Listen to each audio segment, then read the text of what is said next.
Remember candy. Focus on the candy. Okay, let's go trick or treat now. Come on.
Welcome to the Young Turks. Later in the program, we will be talking about Republicans saying this and Democrats saying that.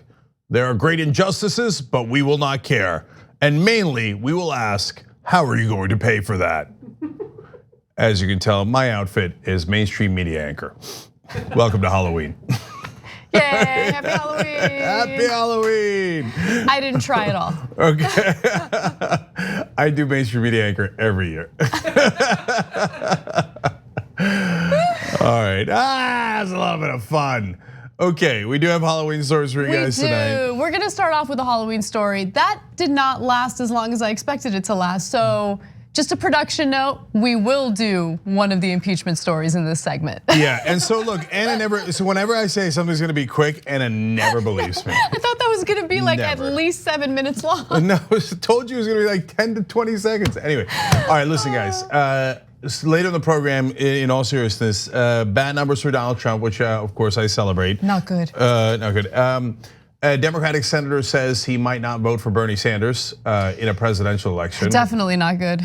Okay. And irritating. Yes. So we will have fun. We will have rage. So in fact, it is the Young Turks. Yeah. Okay, Anna. So since it's Halloween, I figured we can start off with a fun Halloween story. And this one, believe it or not, does include the Trump. So Donald and Melania Trump handed out Halloween candy earlier this week in order to celebrate Halloween, take part in the festivities. And the video you're about to watch explains how Donald Trump not only fails at governing, he fails at Halloweening. Take a look.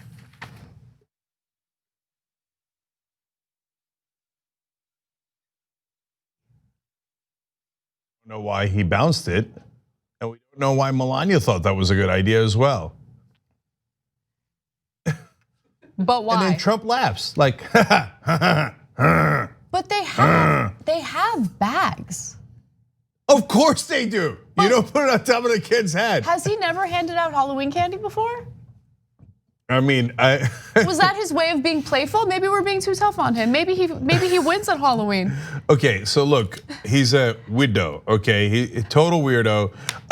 Like if he did, look, guys, this is not a serious story. There's literally a billion things he does worse. But while we're having fun, like if he just bounced it on the kid's head a little bit, nothing wrong with that. And then he puts it in the bag, he's having fun. Maybe Melania does the same thing, boing, boing, boing, puts it in the bag, fun. But then I wanna watch it again, because then they place it there like as if it belongs there. And then when it falls, Trump kind of smirks like, that'll show the kid. Look at him looking for a handout. Yeah, trick or treat. I'm Donald Trump, trick. Right. He takes that pretty literally. Probably has his whole life. Let's take a look at it one last time because it's fun. Yeah. So it's nothing wrong with being playful in the beginning, right? All right. Okay. And the guy is dressed as a minion from Despicable Me. And by the way, I just realized Spider-Man didn't even get anything. Oh, poor kid. And then Trump's laughing like, that's on the ground. Got you, trick. How cute are little kids? They're adorbs. They're just so innocent and they don't know any better. They don't know that he's a monster. Well, they probably thought he just dressed as one for Halloween. Yeah. They're like, mommy, look at the man dressed as an orange buffoon. And she's like, no, he's dressed as a monster. A little bit different. You know, Trump is really undergoing a witch hunt. He can't do anything right. We're constantly going after him over everything. See, no. Like that would have been clever, and I would have given him all the credit in the world if Melania dressed as a witch and kept chasing him around, so that it was a witch hunt.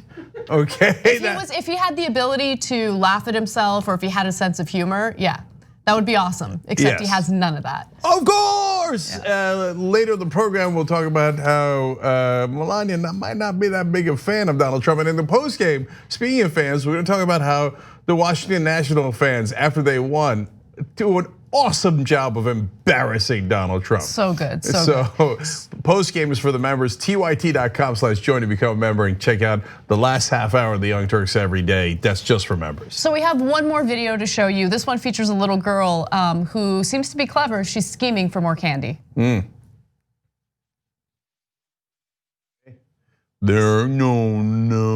Oh, she caught it. She caught it. Oh, I didn't notice that. Yeah, she comes back for more. And then she comes back.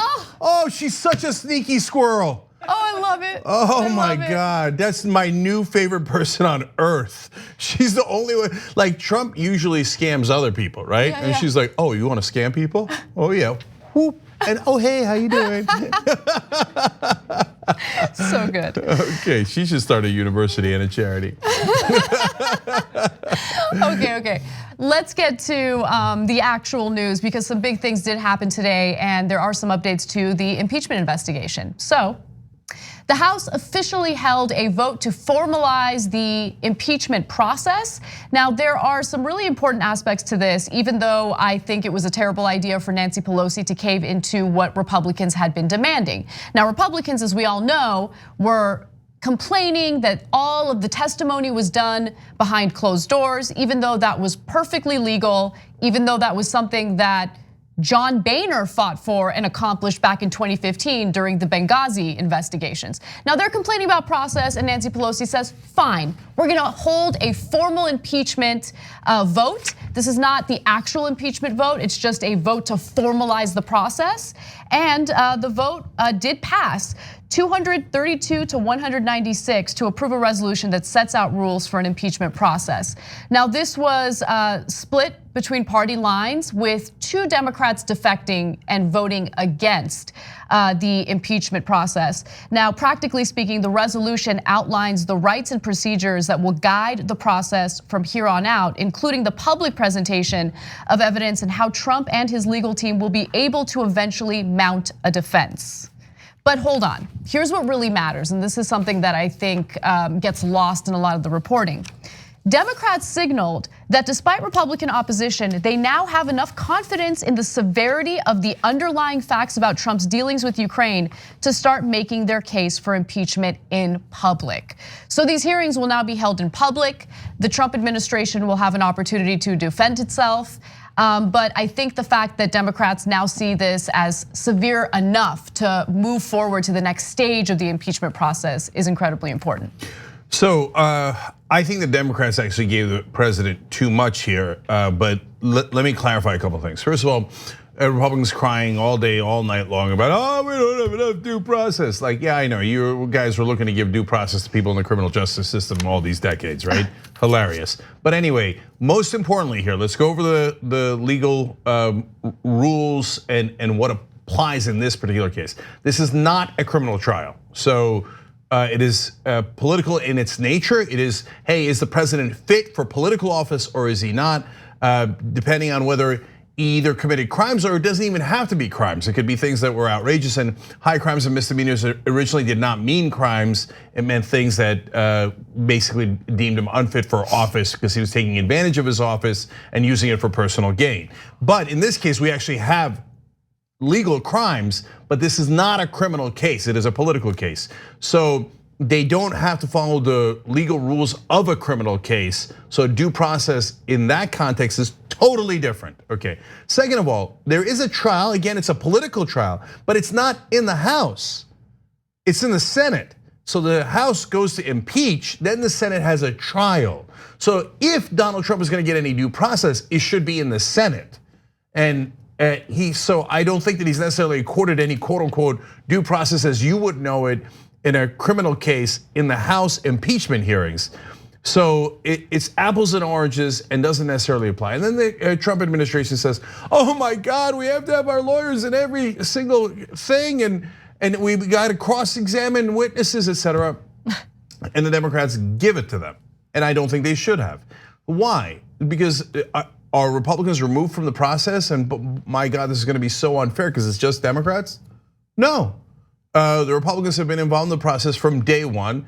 Even in the testimony that was in private, not only did Republicans participate in it, but they had equal time. And they're going to continue to have equal time based on their representation in the rest of the proceedings.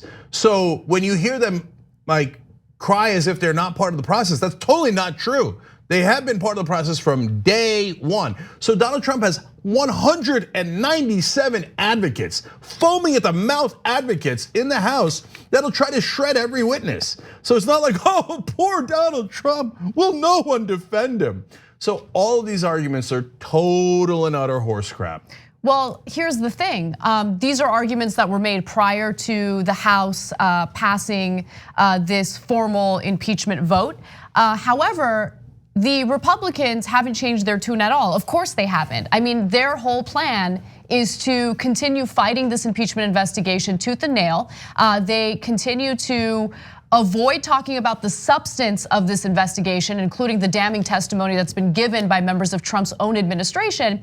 But they are, again, focusing on the process. It's an unfair process, even though, again, for the billionth time, this process is going the way that it is supposed to go. The relevant committees, which consist of both Democrats and Republicans, are doing this the right way. They aren't doing anything unlawful. But nonetheless, even after the vote, you have House Minority Leader Kevin McCarthy making ridiculous statements like this. We just had a vote on the floor. In March of this year, Speaker Pelosi said this about impeachment. Impeachment is so divisive to the country that unless there's something so compelling and overwhelming and bipartisan, I don't think we should go down that path because it divides the country. Today, the country just witnessed the only bipartisan vote on that floor was against. Quite honestly, the vote should have been bipartisan because, again, you have damning testimony from now numerous members of Trump's own administration saying that he did engage in a quid pro quo. He did withhold military funding for Ukraine. That was money that was appropriated by Congress. And what he wanted in return was an investigation into his political rival, Joe Biden, and his son, Hunter Biden. But they're the ones that are making this a partisan issue. Republicans will stop at nothing to defend Donald Trump because Republican voters will stop at nothing to support Donald Trump and defend him. So look, Nancy Pelosi is a terrible tactician. Yes, she is. And we don't say that as Monday morning quarterbacks. We told you at the time when she made that quote, we said, why would you say that? Why would you say it has to be overwhelming and set this incredibly high bar for no reason? When there's already been clear criminality, he's in the other party, why are you weirdly trying to defend him? But the worst part of it is when she said it has to be bipartisan. On what planet would the Republicans in good faith care about the facts and work with you to achieve truth and justice? Exactly. No, I mean, you'd have to be really the dumbest person on earth that knows nothing about politics to think that the Republicans would be like, oh, Nancy, you're right, you guys got him. Man, that is really quid pro quo. And he really did ask a foreign government. So okay, yes, let's make it bipartisan. Do you really believe that? And for all of you kiss asses in the media that always go along with her master legislator nonsense, did you think that was a master legislator move to say, oh my God, I'm only gonna do impeachment if it's bipartisan? And now, of course, she does impeachment because she has to. She got forced into it because he committed his 4th felony, right? And of course the Republicans don't vote for it.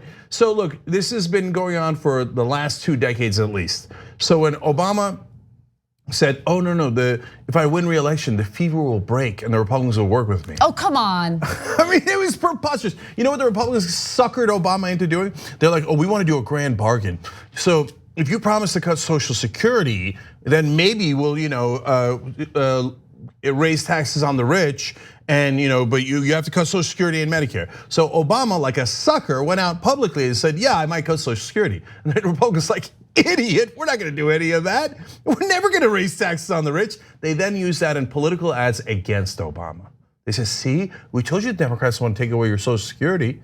So, but the Democrats cannot be this stupid. They cannot constantly fall into the same trap. It's like Charlie Brown. Oh my gosh, she took the ball away. I couldn't see that coming. Only after a million times. So, and I ask you guys this too. If you've been watching the Young Turks and you watch national television and you see the Democrats, how come nobody on the Democratic side ever makes the argument that we make, which is there are 2 crimes here. Soliciting help from a foreign country for your campaign, even without a quid pro quo, is clearly a crime. And then the quid pro quo is a second crime. You never hear them say that. And then you wonder, they can't make their own case. They oftentimes help the Republicans, full well knowing the Republicans will use it against them. What is wrong with them? My thesis is they are paid to lose, okay? Their donors are the same as the Republican donors, and the donors fund strong Republicans and weak Democrats, so they play good cop, bad cop on us, so the rich get everything they want. And by the way, what has happened in the Trump administration? What is the only thing that has passed? Massive trillions of dollars in tax cuts for the rich. So I get you there. I don't know if I agree though that the corruption is what's leading to Democrats being so weak in regard to impeachment. I really think that it has everything to do with how scared they are that it'll lead to political backlash. Even though the polls indicate that the majority of Americans not only support the impeachment investigation, they actually support the removal of Donald Trump. Democrats have been scarred by what happened during the Newt Gingrich era. They're just by nature afraid, and I think that's what's pushing them to handle this the way that they are. Yes, but with a huge asterisk. So Ryan Grimm also makes that case, not just the Newt Gingrich era, but the Ronald Reagan era. It's in his book, We've Got People. It's on our, you can buy it at shoptyt.com. It's a wonderful, really interesting book that lays out the history of the Democratic Party. But the asterisk is, yes, they're weak, they're ineffectual, all those things, but why? Because not about impeachment. Originally, the donor money flows to incredibly weak and ineffectual Democrats. And in fact, the weaker you are, the more money they give you. That's why Nancy Pelosi is the Speaker of the House, because she has raised $500 million from donors. Donors see her and they go, wow, and it's not conscious, guys, and it's not a conspiracy, it is subconscious. They see her and they go, now this is a person who believes in gay rights, African-American rights, etc. I'm a good person, I believe in those things. And my God, on the economic front, she will collapse and give the Republicans everything they want. I know it's, again, it's not a smoke-filled room, guys. It's a groupthink, the groupthink that happens all the time. So when they see a weak Democrat like Pelosi or Schumer, they're like, yes! Their instincts kick in like, I've got to give that person a ton of money. And then they see killers on the other side and they're like, yes, I like this guy. Sometimes they're different donors, sometimes they're the same donor. But that is what in the long run leads to incredibly ineffectual Democrats who never ever learn their lesson. So here we go into impeachment with our hands tied behind our back. But overall, Trump is so bad and so stupid and his crimes so public and obvious that I think they're probably not gonna be able to help themselves and accidentally win. Well, okay, so the one thing I will say is Republicans never give Democrats an inch, right? They never concede anything, they never make any type of public statement that would even come close to agreeing with Democrats. And it's because every time Democrats do that, you're right, Republicans will use their statements against them later, right? So in the Kevin McCarthy clip that we showed you earlier, he was referring to statements that Pelosi had made earlier in the year, in March, before this Ukraine issue even came up. So yeah, some compelling evidence regarding a completely different matter came up in which the president potentially broke the law by asking a foreign country to do an investigation into his political rival for his own political benefit, not for the benefit of the country. Now I want to go to Devin Nunes, who apparently doesn't have any idea about the glass house he lives in. Take a look. After spending 3 years trying to manufacture a crime they can attribute to President Trump, they've come up empty.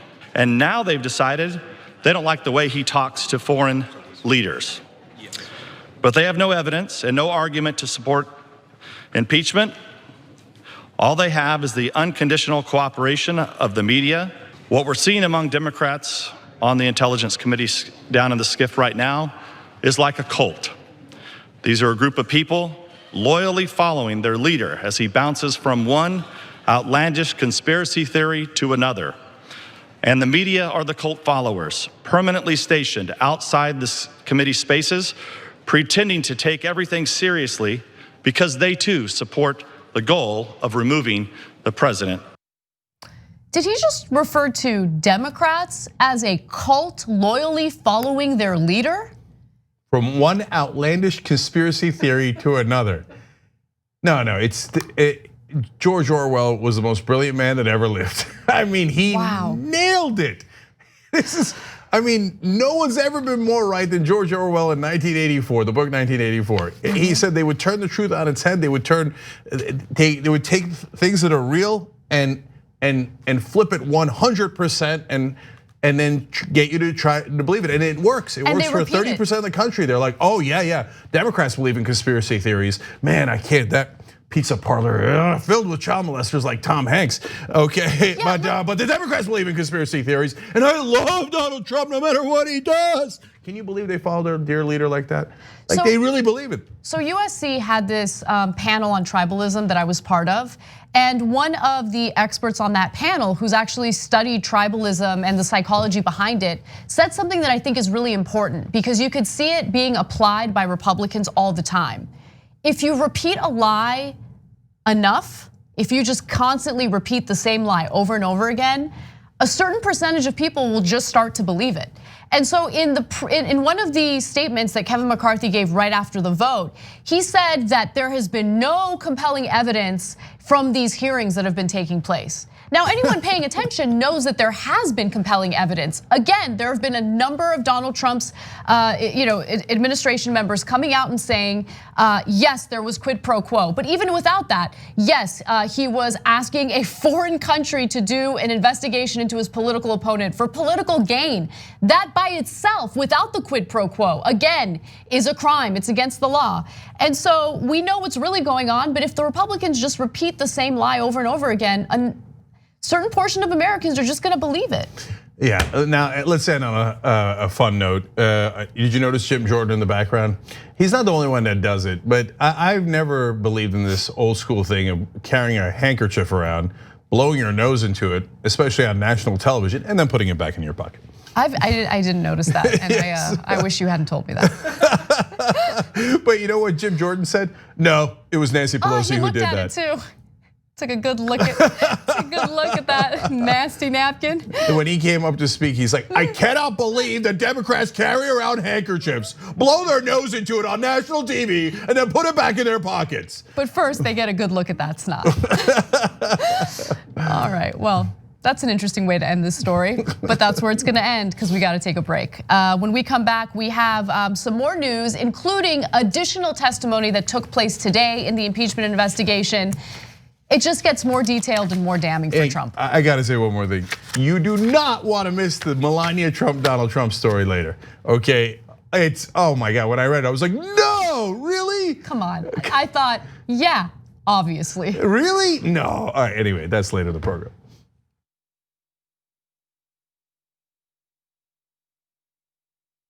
I'm Hassan Piker. Don't forget to follow me on Instagram at Hassan D. Piker and on Twitter at Hassan the Hun. And this has been The Breakdown. Was that good, guys? Okay, not enough hashtag use.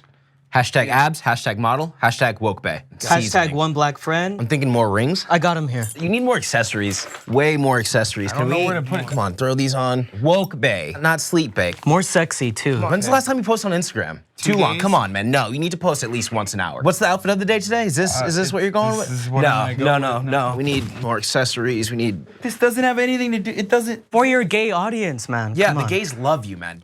Okay. What else? What else do I need to do? You haven't appropriated a culture in a week. We have like a kimono or something. Damn, that about the looks good video? on you, Is dude. this- Perfect. How many rings you got on? Do we have any more? I got 3 more. Yeah, can we get more rings on this? And when you're done, kiss the ring. Look at the camera. Kiss the ring. Maybe like a little wink. Islam's role in terrorism and all the Huffington Post articles weren't doing well. I wasn't.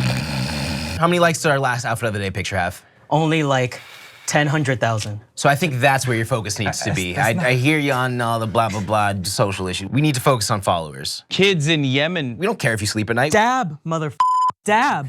Okay, I'll dab. There you go. More. Talk about yourself more. I'm Hassan Piker. Don't forget to follow me on Instagram. Yeah, be more into it. Instagram is important for me. Americans losing access to healthcare coverage. I hear you. Attack Tommy more. I've done it so many. She shoots out of her living room now. It's like punching down now. We're okay with that. But it helps the brand. We made you. We got you verified. You're nothing like, come without on. us. So I don't know what else I need to do here. Dude, just take off that shirt. That's exactly why Tommy Lauren is stupid. I hate you. I'm Hassan Piker. Follow me on Instagram. Hashtag woke bae. Hashtag woke bae. Please follow me.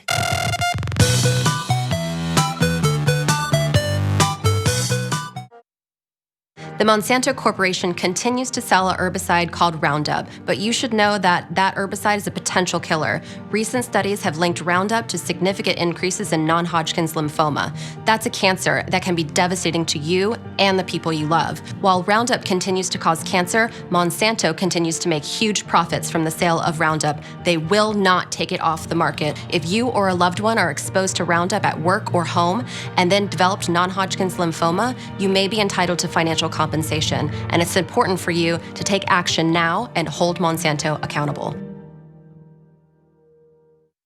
Cenk Uygur joins us. We are progressive and unapologetically so. Very happy to say that millennial and Gen Z generations are massively progressive along with us. Democrats, they've been so weak for so long. For God's sake, fight for your side. I would not like to compromise with Republicans. I would like to defeat them. Lynn, do you support Donald Trump? Yes, I like Donald Trump. Well, that's why we think you're racist. The 5 black kids in Central Park did not commit the rape.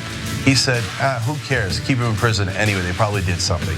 He's a terrible guy. Very fine people on the side chanting, Jews will not replace us. He says we should ban all Muslims. Well, that's bigotry by definition. He said it during the campaign trail over and over again. Called Latinos criminals and rapists. See, you're used to Republicans being strong on television and Democrats cowering. New day in America. Progressives, we actually fight back.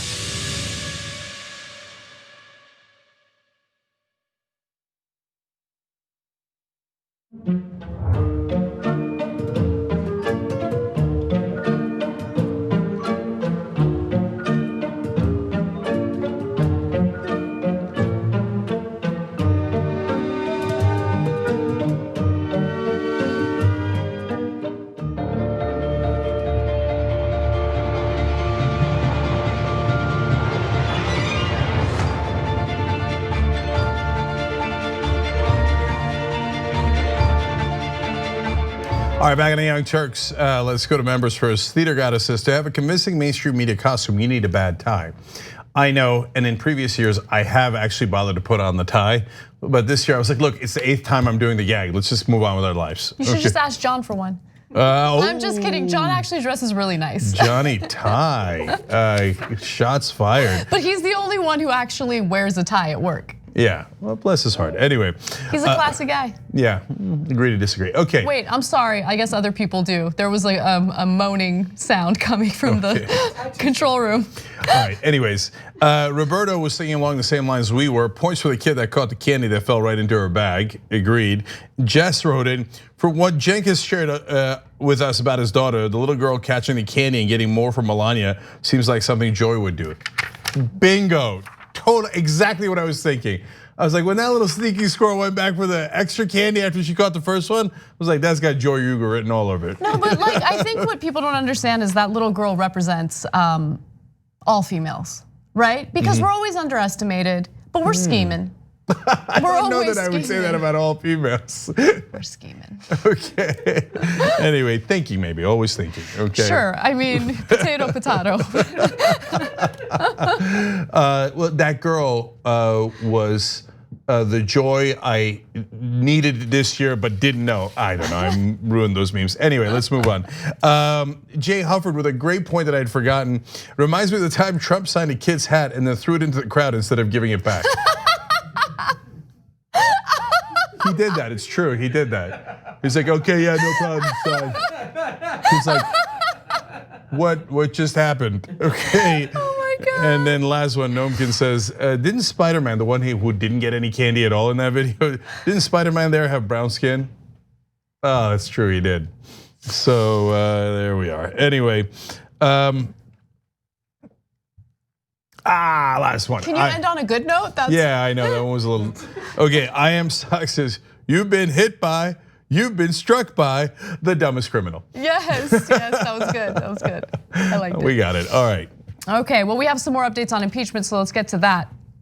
Another Trump official has testified before impeachment investigators. This time, it's an individual who advised Trump specifically on policy pertaining to the European Union and Russia. Now, his name is Tim Morrison, and he actually recently stepped down from his position. Morrison, the top Russia and Europe advisor of President Trump's National Security Council, offered House impeachment investigators the most detailed account to date for how Trump tried to use his office to pressure Ukraine to investigate former Vice President Joe Biden. Now, one of the important parts of his testimony was he corroborated the testimony of previous officials who spoke before impeachment investigators. He said that he alerted Taylor, meaning Bill Taylor, to a push by Trump and his deputies to withhold both security aid and a White House visit for the Ukrainian president until Ukraine agreed to investigate the Bidens and interference in the 2016 presidential election. So there it is again, the quid pro quo. It keeps coming up again. You keep seeing more and more Trump officials corroborating and confirming that quid pro quo did in fact take place. Morrison corroborated that he spoke with Taylor at least twice in early September. The first conversation was to alert him that Gordon Sondland, the US ambassador to the European Union, had told the Ukrainians that no US aid would be forthcoming until they announced an investigation into Burisma, a Ukrainian energy company that had hired Biden's son Hunter. So I know this all keeps sounding, like we're repeating ourselves. There's a lot of repetition in this impeachment investigation. And that's actually a good thing because again, you have one official after the next, people who currently work in Trump's administration coming out and talking about the clear quid pro quo that they saw while Trump was trying to carry out this nonsense. Yes, and it's about 28 in a row that have now said, yeah, all the same thing, yep. He did it in the call, they did it in the meetings, they clearly pressured it. It was about Burisma, it was about Biden. Now, if Trump heard that, he'd be like, outrageous. This Cenk Uygur guy saying 28. It wasn't 28. Only about 4 people have confirmed that I committed a crime. It's pretty serious. Only 4. Okay, in fact, almost everyone that heard it thought it was a crime, but it wasn't 28. Okay, yes, that's true. So look, he's in a world of hurt. Everybody who coming in to testify is saying the same exact thing because that's what happened. And then now there's a Republican talking point, and they're all desperate. These are normally the Republicans have a talking point good enough to trick people, right? Like so they'll take the estate tax and they'll go, oh, it's a death tax. I can't believe they're taxing people as they're dying. Right, and so now that's. I mean, you could tax me as much as you want after I die. I know, right? Yeah. And they're like, they're taxing him twice. No, they're actually not taxing Conrad Hilton. They're taxing Paris Hilton, who's getting the money for the first time. Anyway, but at least there's some sort of thing you could hang your hat on. These are terrible talking points. They're like, oh, well, it was just one call. No, it was a number of meetings they're all testifying about. So the ambassadors met with the Ukrainian officials, Pence met with the Ukrainian officials, and in almost all the meetings, they all said the same thing. You gotta give us Biden, otherwise we're not gonna give you the money. Even Judge Napolitano went on Fox News today and he's like, it wasn't just the call. I don't know what the hell they're talking about. It was a series of meetings and then the call, and all saying the same exact thing, help me in my political campaign, otherwise I'm not gonna give you the money that US Congress has said you should have for our national security purposes. Exactly, so I'm gonna read you two other relevant portions of this story, and then I want you to pay close attention to how much they contradict themselves. Because these are statements by Morrison, both are statements by Morrison, but it just, I don't follow his logic here. So Morrison told lawmakers that he spoke with Taylor, again, this is Bill Taylor, again on September 7th to share a quote, sinking feeling about a worrisome conversation between Trump and Gordon Sondland, the person said. Morrison said that during that conversation, Trump said he wasn't seeking a quid pro quo, but went on to insist that Ukrainian President Vladimir Zelensky had to publicly announce that he was opening investigations of Biden and 2016 election interference. So apparently during this conversation, Trump was said to have said that there was no quid pro quo taking place, even though the actions were clear quid pro quo. So we'll come back to that in just a second, but here's the part that I don't get. Obviously, Tim Morrison sees the quid pro quo. Obviously, this is a problem. It is against the law, right? But according to the Washington Post, Morrison said he did not necessarily view the president's demands as improper or illegal, but rather problematic for US policy in supporting an ally in the region. No, but it's against the law. Yeah, no, so that's very important there. Morrison's recounting of the facts of the case are very important because he was there. So he confirms what happened. It's the same thing that everybody says. They asked for an investigation of Trump's political opponent, otherwise they won't give him the money. Then he adds something that is totally irrelevant. He says, my legal opinion when no one asked for it is, yeah, it looks like a crime, but I don't want to call it a crime. Okay, duly noted, but that doesn't mean anything. We just need to know what actually happened. You told us what happened. Everyone else can tell that that's a crime because it's in the legal books as a crime. So I have a question. It's more of a statement actually now that I think about it. How is it possible, it's a rhetorical question. How is it possible for anyone to serve in the executive branch, have these incredibly important positions in government and not know what is and is not illegal? No, I'm not that surprised by it. Remember, he's already fired anyone that was within a mile of competence. So that's a good point. Right, so he's getting down to people who, like some of these folks, to be fair to them, are decorated veterans that have been working in national security for a while because that's their career path. Some of them are ambassadors and they've been diplomats for a long time. But a lot of them, especially at the higher levels, are like his uncle and his cousin and the niece and the dog, because he's just desperately trying to find loyal people. So, and remember, some of the appointments that he made were so comical, they never even went up for a vote. They're like, dude, that's your gardener. And he has like a criminal history. I pick the best people. Okay, no more of these never Trumpers. And by the way, what I love is that he keeps referring to people who testify against him as never Trumpers. They're people who serve in his administration. Who actively said, yes, I will serve under Trump. That's a curious person to be a never Trumper. Anyway, last thing on that is that as these guys make the, damn it, I forgot what I was gonna say. Best people. You have the best memory, you'll remember. I invented memory. All right, I'll do it another story. You get the point, they're full of crap. Yeah. All right, well, we got to move on, and this is a fun story. I like the mix of fun and serious today. And this is a story that's grabbing a lot of attention because of how insane it is. So, Donald Trump Jr. just broke the record for the most ironic statement of all time, and he did it while speaking to Sean Hannity. Let's take a look. Imagine if that was, your name was Hunter Biden. Except Hunter's I wish my name was Hunter Biden. I could go abroad, make millions off of my father's presidency. I'd be a really rich guy. It would be incredible. But because my name is Trump, if I took $1.5 from China, not 1.5 billion like Hunter, but $1.5, their heads would explode. If I took a no-show job for $83,000 a month for a business I knew nothing about, in a language I didn't speak, in a corrupt country like the Ukraine, where my dad says we're going to withhold billions of taxpayer dollars if you don't get rid of the prosecutor investigating me, the media would end themselves, Sean. They'd have an aneurysm. We'd end the fake news media problem. That's the double standard that we're living under right now. It is very, unfair to the Trump children for not, enjoying the wealth and the fame that Hunter Biden did under his vice president father. Now Donald Trump Jr.'s roughly 150 to 200 million net worth is from his own father's company. There's that. Then you have Jared Kushner and Ivanka Trump literally serving in the White House as senior advisors, even though they have absolutely no experience in government or in knowledge or logic.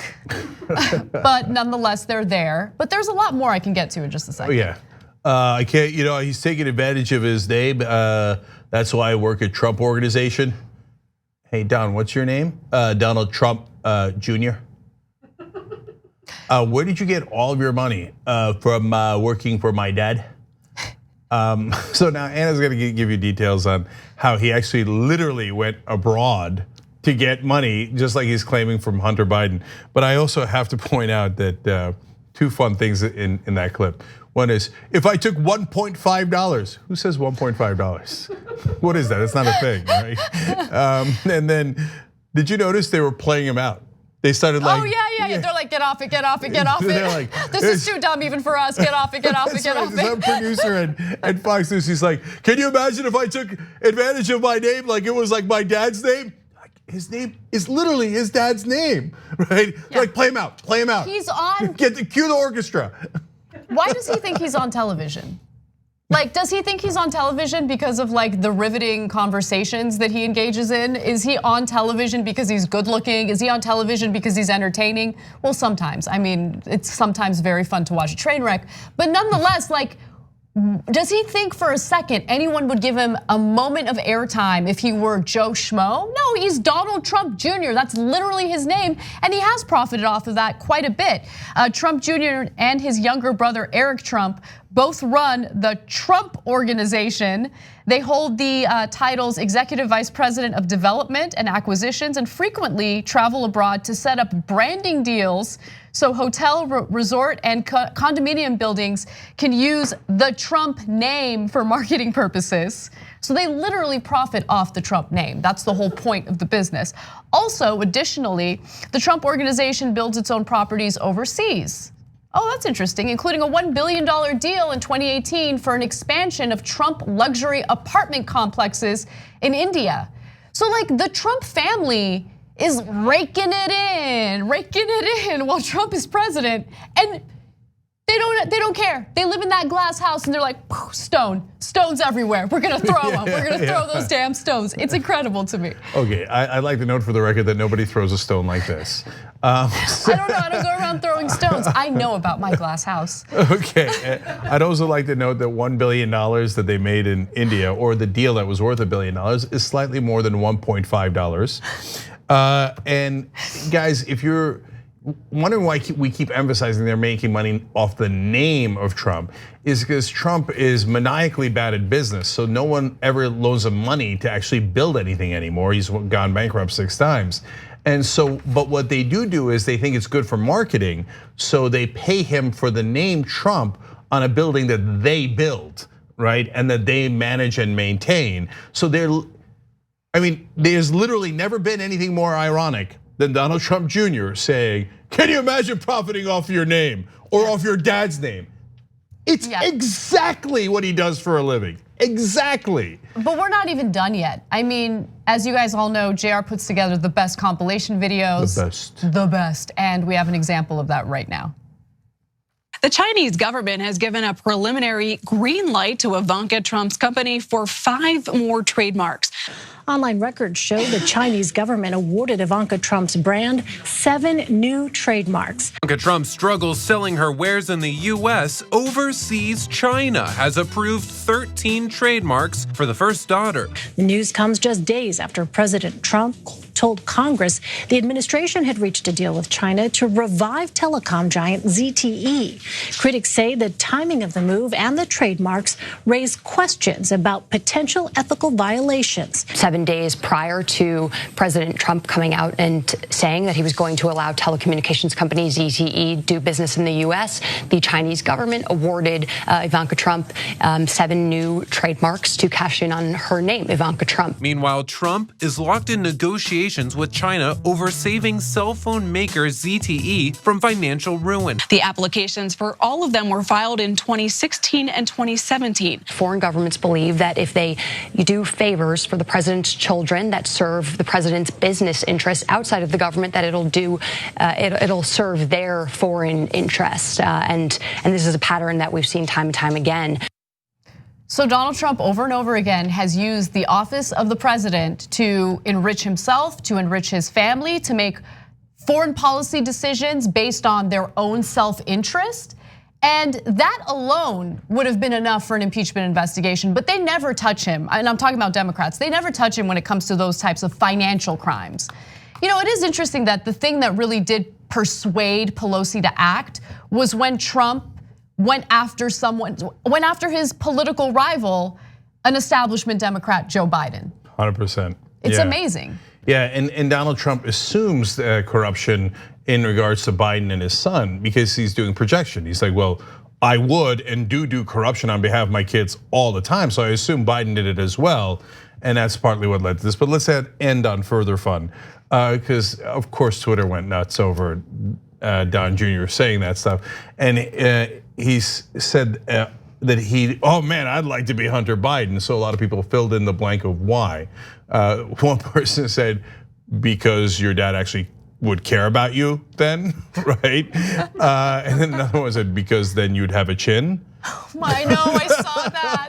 I was gonna share that with the audience, but I was like, I don't know, is that too lowbrow? Oh, when they go low, we kneecap them. But you know, the one thing I will say about his appearance is if you pay close attention to the way he speaks, like the movements of his mouth, for lack of a better way of phrasing it, he does speak just like Donald Trump. Really? He's got like the underbite going on. He does move his lips way more than they need to be moved while speaking. I think he looks nothing like Donald Trump. You see too much tongue while he speaks. Yeah. So I thought it was a bit on the nose for his wife to name him after him when he looks nothing like him, which made me pause. But he is just as dumb as his dad, so that proves the apple has not fallen far from the tree. Yep. Genetics, it's powerful. All right, so we're gonna take a break. When we come back, we'll switch gears and talk a little bit about how Twitter is taking a different approach compared to Facebook when it comes to political ads. And then later on, we will share our disdain for Joe Manchin.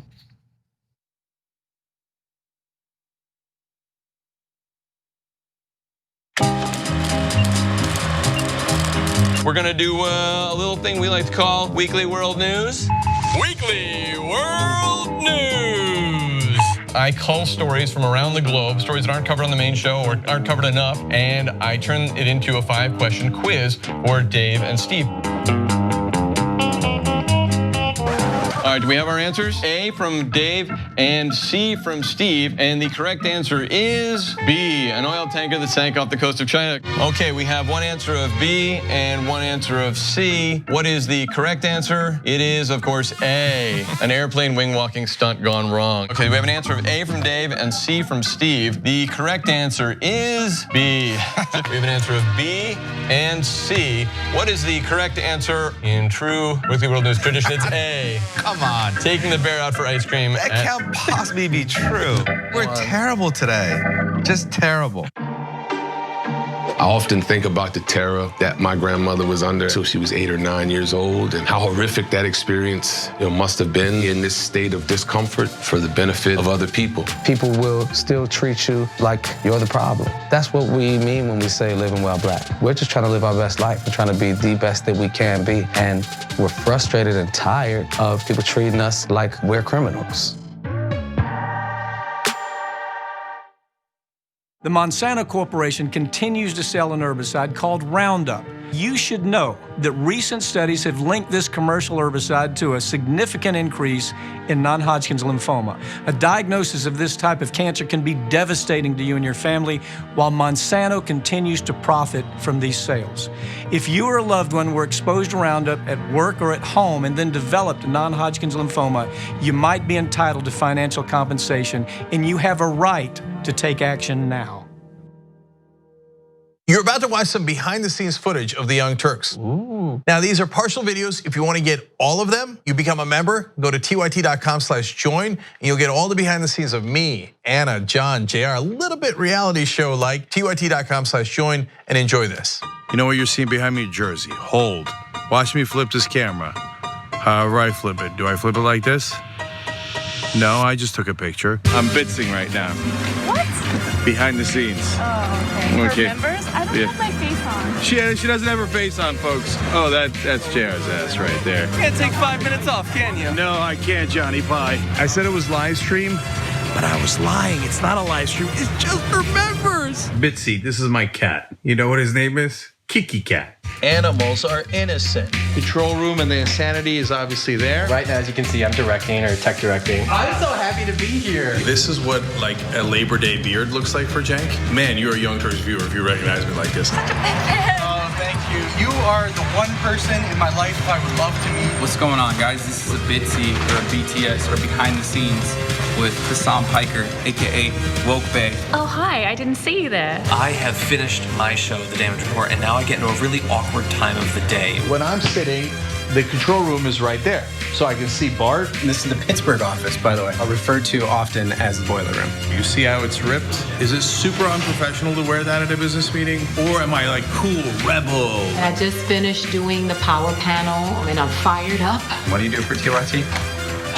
Not a whole lot. If you're frantically tweeting at us that something's broken, thank you, because I'm fixing it. And thank you for being a TYT member. Super last thing, because there's always got to be a super last thing.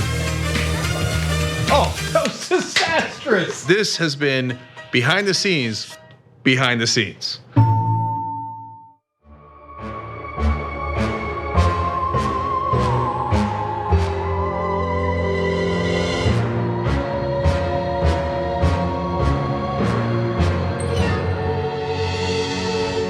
Hey guys, welcome back to TYT. Bringing it in, bringing it in. And I have some announcements for you before Cenk does some live reads, not live reads, TYT lives. So Friday power panels are a little different these days. If you are not a member, you can watch on various platforms, including Pluto TV, Zumo, the Roku channel, and YouTube TV. For our members, if you watch live, you can also watch on those various platforms. You can also check out the show later in the members the members archives. And if you want to become a member, just go to tyt.com/join.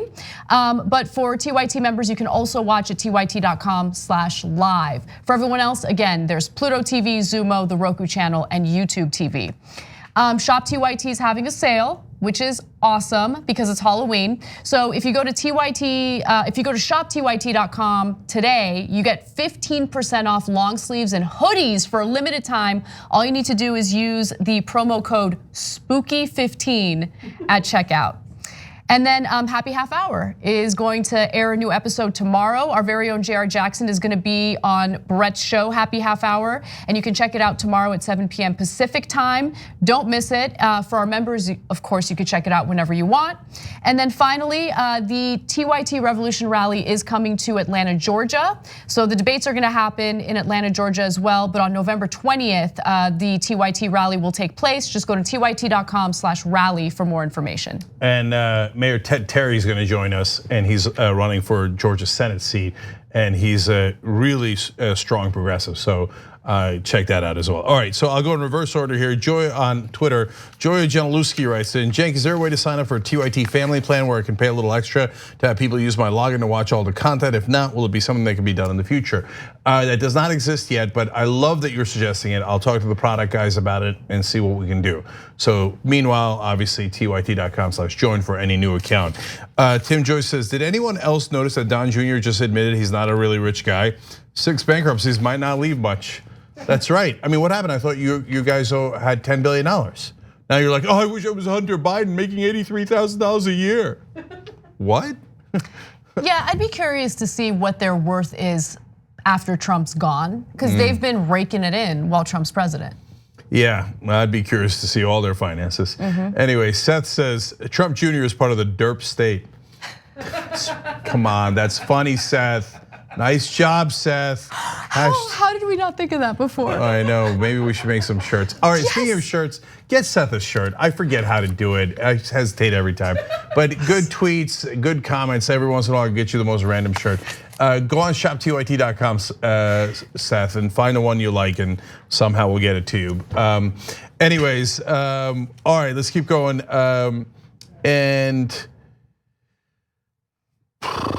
Okay, Congressional Baseball Fan says the Trump administration has been a wild ride, folks. We've gone from very cool, very legal to very quid pro, very quo pro.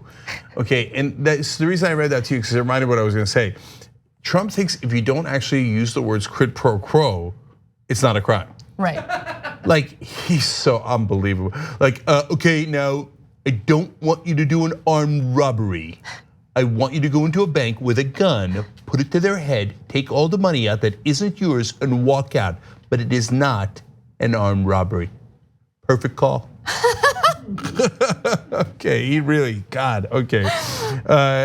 And along those lines, Katie Nicole 87 says, sometimes you think Trump is the dumbest person on earth, and then Junior comes and says, hold my beer. Yeah, totally, totally. Casparian Friendly Ghost says, oh my God, Anna slayed the impression. So that's nice for you. And then the last one, Viscous Crease says, how are Donald Trump Jr. and Meghan McCain not married to each other? Ugh.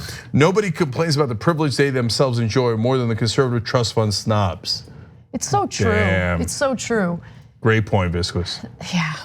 All right, we got more stories, let's do it. Switching gears, let's talk a little bit about social media and political advertising. So, Twitter is banning all political advertising in a move that really does differ from Facebook's approach on the very same topic. In fact, this was an announcement that Jack Dorsey, Twitter CEO, made just yesterday via Twitter. We've made the decision to stop all political advertising on Twitter globally.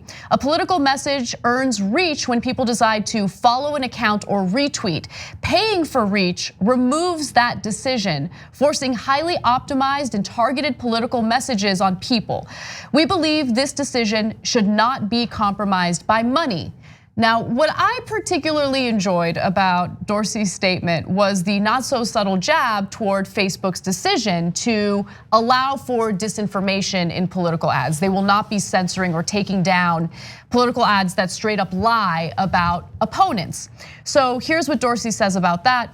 It's not credible for us to say, we're working hard to stop people from gaming our systems to spread misleading info, but if someone pays us to target and force people to see their political ad, well, they can say whatever they want. So I want to make a couple of distinctions here, and I'm going to respectfully dissent from, well, what a lot of progressives are thinking, honestly. So first of all, I think Twitter should do political ads. So that is different than allowing lies in political ads. Two different things, okay?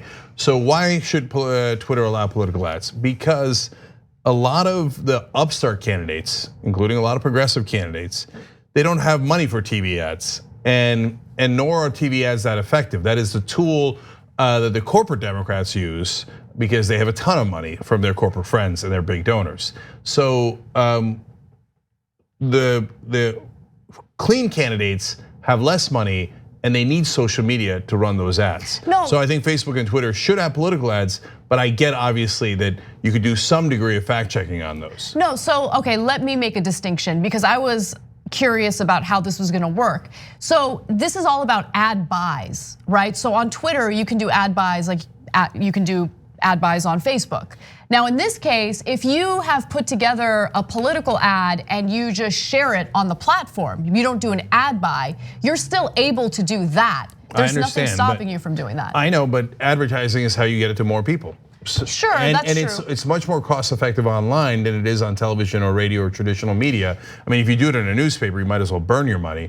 So I don't like this unilateral disarmament that's happening in that sense. And so, I get it, but a lot of the establishment is putting the pressure on here. I think, look, there's progressive voices that are chiming in like AOC as well. I just don't happen to agree. And so there's a tiny amount of political ads on Twitter. It's only $1 million. And I'm actually shocked that that's all there is. I mean, there should be a lot more political ads if you ask me on Twitter, but there apparently wasn't, so they're not giving up that much money. Right, they're not giving up that much money, and I'm glad you brought that up because Facebook stands to lose a lot more money if they were to ban political ads. So I really don't question that the financial component of this is what pushes for the decisions that these two CEOs have made. But nonetheless, look, I hear you. I would much rather have political ads on these platforms if they were done correctly, if they were monitored correctly. But here's the thing, I just don't trust them to do the job correctly. I just don't. I mean, they have failed over and over again when it comes to fake news, the spread of disinformation, various bad actors exploiting these digital platforms, I should say, digital platforms for their own nefarious reasons. They've done a terrible job in policing that. And I don't think that they're gonna do a great job in monitoring political ads, which is why I think Facebook is like, whatever, we're just not gonna deal with it at all. But even if you ban the political ads, it's not gonna get rid of the disinformation. They're gonna, and it's not just Russians, it's much more so domestic forces that do these disinformation tactics on Facebook and social media. By the way, it's not just Republicans either. Democratic super PACs do it in primaries against progressives. So I get it, I understand all those things, but I would ask them to spend a lot more time and energy instead of just banning things wholesale to try to figure out the disinformation campaigns. So in the political ads, I'm also going to be, more understanding than the average bear, I guess, on that too, because, so for example, everybody's using the example of Trump's ad saying that Biden's held $1 billion in aid in order to make sure that Hunter Biden's company was not investigated in Ukraine. It's just a flat out lie. It is. On the other hand, Hunter Biden did make a lot of money from that company, and Joe Biden did control $1 billion in funding. He did not hold it up. That is absolutely critical. It's a lie, Cenk. Yeah, it's a lie. So but it does get tough as to where you tell the other folks to draw the line. Can they mention the $1 billion? Can they mention the $50,000 that Hunter Biden got per month, etc.? So this is not an easy task for social media. It's not an easy task. So we have two pretty terrible options. It's either the Facebook model, which I think is terrible, and it spreads disinformation and it smears people unfairly, right? And also keep in mind, look, we're dealing with two completely different political parties, and I'm not just talking about policies or ideology, I'm just talking about character, right? So on the right, you have people who will stop at nothing to smear the other side, to lie about the other side, to put out pure propaganda, false information about that opponent just so they can get the upper hand and they can win. Whereas Democrats, they're known for playing patty cakes, as Cenk would say. So they don't play as dirty. Sure, are there some establishment Democrats that are vicious toward progressives? Yes. But in the grand scheme of things, if you compare the two parties, Republicans take advantage of disinformation campaigns way more than Democrats do, and they're far more effective at it. So I hate the Facebook model. I don't love the Twitter model of banning it outright, but if I had to choose between the two, I would go with the Twitter model because otherwise, look, Democrats don't stand a chance. Look, and it's not just about character, it's also about the money, right? We know Republicans have money that Democrats don't. And if you're really concerned about progressive candidates, they have even less money. So how are they gonna fight the kind of smears that you see from Republicans? Yeah, so look, let me do the standard conflict of interest thing that I do every time in a service of transparency. Facebook and YouTube are our partners, so you should know that. But I don't want to go back to the bad old days of gatekeepers. So the gatekeepers, the CNNs, the New York Times, etc., those are not good days for the American people. We had 40 years of stagnant wages as politicians robbed us blind, and all the mainstream media called them beloved and honorable ladies and gentlemen who are worthy of our respect and not to be ever challenged. I don't want to go back to those days. So social media gives upstarts, progressives, honestly, revolutions a much better chance, political revolutions, right?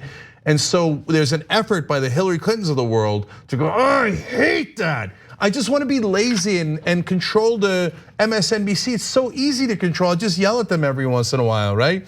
And I want to go back to the good old days where I raise a ton of money for my corporate friends and then I buy all the ads on television in the New York Times and I yell at people and I get my way. These rascally progressives and conservatives too, they annoy me, right? So there's a lot of attempt here by the establishment to regain control. But it is a balancing act because there is terrible disinformation. I'm not in any camp, right? So there's a camp that says disinformation is so bad you should shut everything down, and there's a camp that says no, let it be wild, wild west, right? No, we've got to find a balancing act here, and I know that the balancing act is hard, but they do have a lot of money, so they could use some of that in an effort to try to get that balancing act done correctly. Well, this is why I think it is important to break up these big tech companies, right? Because it's hard to regulate them if you don't know what category they fall under. And the fact of the matter is, these companies are a combination of various businesses under one umbrella, right? So is it a media company? Is it an advertising company? Like, what is it exactly? And it's hard for the government to properly regulate it unless you know what it is. So if you want political ads with absolutely no regulation, of course you're gonna have issues, and that's what we're running into right now. Yeah, I don't want to get into another long debate about that, but I'm not sure I believe that either. I mean, obviously, again, conflict of interest here. The Young Turks is so large, they'd probably want to break us up because we dominate the internet so much. Yeah, real large, Cenk. We're really doing well. Anyway, we got to take a break. When we come back, Joe Manchin and his thoughts on Bernie Sanders.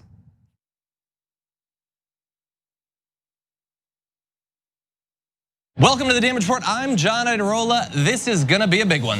The earth is burning. Yeah. Not only that, but that should shake you enough, period. But that so many people in power don't seem to care. We're making America great again by throwing more money at the military to destroy other countries because that makes us great instead of investing it in ourselves. That it's Donald Trump and it's Stephen Miller. The choosing is based on wanting to create cruel and inhumane conditions to scare other people away from ever coming to the United States. We have to also remember that we like to put people in prison in this country. There is only one place to put garbage people: in the trash. We've never had so much access to so much information with so little idea of what the hell is going on. What does enforcing our borders have to do with traumatizing children? Absolutely nothing. I think a sane person could say the current situation we have right now is radical. But what we're doing is literally making the world more like hell. That's a warning sign.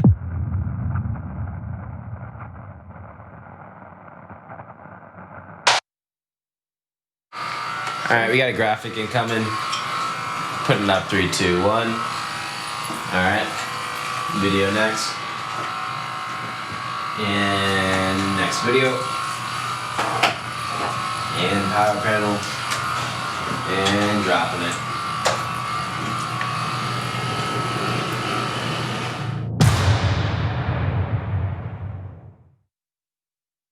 The Monsanto Corporation continues to sell an herbicide called Roundup. You should know that recent studies have linked this commercial herbicide to a significant increase in non-Hodgkin's lymphoma. A diagnosis of this type of cancer can be devastating to you and your family, while Monsanto continues to profit from these sales. If you or a loved one were exposed to Roundup at work or at home and then developed non-Hodgkin's lymphoma, you might be entitled to financial compensation, and you have a right to take action now. I'm in Salt Lake City, Utah. I'm at a Wolfpack gathering. We're growing. I see faces that I recognize, but I also see a lot of faces that I don't recognize, and that's fantastic. We are all taking time out of our lives to be here, and that's amazing. That means we truly believe in this. Make no mistake, everyone in this room is a leader in Wolfpack. Alaska, West Virginia, Montana, Georgia, Massachusetts, New York, New Jersey, everyone is here. All these folks paid with their own money and sometimes took vacation days to come here to strategize on how to get our democracy back and get money out of politics. Or you get more political power just because you have more money. This is why it requires a constitutional amendment. The process of winning in your state next year doesn't begin when session begins. It begins right now. To work to a goal, something this big that you're actually making a difference of, there's very few things in the world that really compare to that feeling. Equal rights to fair representation, rights for human beings, anti-corruption laws, and free and fair elections. That's what we are fighting for. What were the founding fathers? Revolutionaries. And they built revolution into the document. So Article 5 is the way we have to go. This is how you do it. You're in this as a team, you're in this together. The fight will always continue. That fight is not between the left and the right. That fight is between basically greed and humanity. So I'm asking you to put differences aside, whether you're conservative or independent or progressive, to join forces to say no more corruption. You get beyond the fear, you take that first step, and you'll change the world. What I want to leave you with, of course, is hope. And I want to assure you that if we keep fighting together, we're going to win together. We're going to get that convention, we're going to get that amendment, and we're going to get our democracy back. Come join us, wolf-pack.com.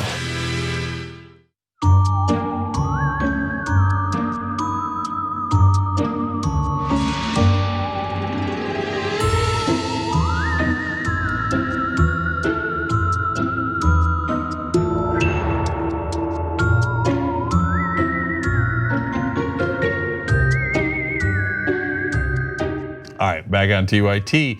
Reign of Bastet writes in, Cenk, you're an attorney. Isn't that defamation or libel to have these ads blatantly lie? No, it isn't. And no, I'm not really an attorney. No, technically a lawyer, but no, politicians have different rules than regular folks do. And second of all, you can actually, the Supreme Court has decided you can lie in political ads. Yeah, they have. Legally, you're allowed to, but the outlets still get to make a decision on whether they want to air them. Okay. I gotta read that ruling because I want to know the reasoning behind that. That's crazy. And one other thing people don't know is if you're an elected official or any type of public official and you're making statements in your official capacity, even if you lie, you are legally protected from any type of defamation suit. Did you know that? You could just go up there. Of course, I'm an attorney. Do a press conference and lie about anything. Jim with a C writes in, geez, Cenk, you really got Trump's hand gestures down to a two. I have the best hand gestures, the best, thank you. Okay, Mike says, apparently agreeing with me, this exists to squash dissent. This will completely disrupt the ability for primary challengers to build their audience unless they're already an established online presence like a celebrity, especially since Twitter doesn't let primary challengers get verified. So that's a really interesting point about the verification too. Noam Chomsky writes in. You know what he's watching? No, Gnome. Oh. Noam. Sometimes it's exhausting to watch TYT. They're too good at making you think critically.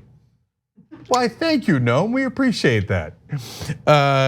Grolix Guy on Twitter, and use hashtag TYT Live to talk to us on Twitter when we're live, says, I love it when Cenk and Anna disagree. It makes me feel even more like we're getting fair reporting. Plus, they show us they can get along and still respectfully disagree. Yeah, in fact, when we went to break, I said, I feel like I didn't express how much I disagree with you enough in that last segment. Yeah, I was like, I think you got it across, but anyway, of course I'm gonna read this last one. Kumquat of Random Land writes in, regarding the ads on Twitter, I started off agreeing with Anna, but Cenk made such excellent points, I changed my position.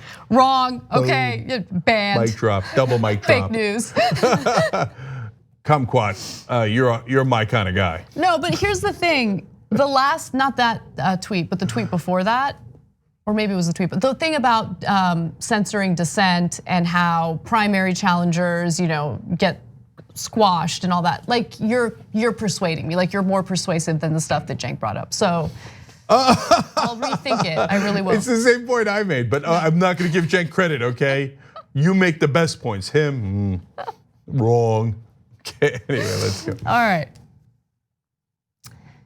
Joe Manchin is a Democrat in name, but over and over again, he shows us that he is as conservative as can be. He has sided with Republicans over and over again. And in a recent interview with Neil Cavuto on Fox News, he shared his genuine thoughts on Bernie Sanders. The Bernie Sanders thing. Would you support his agenda?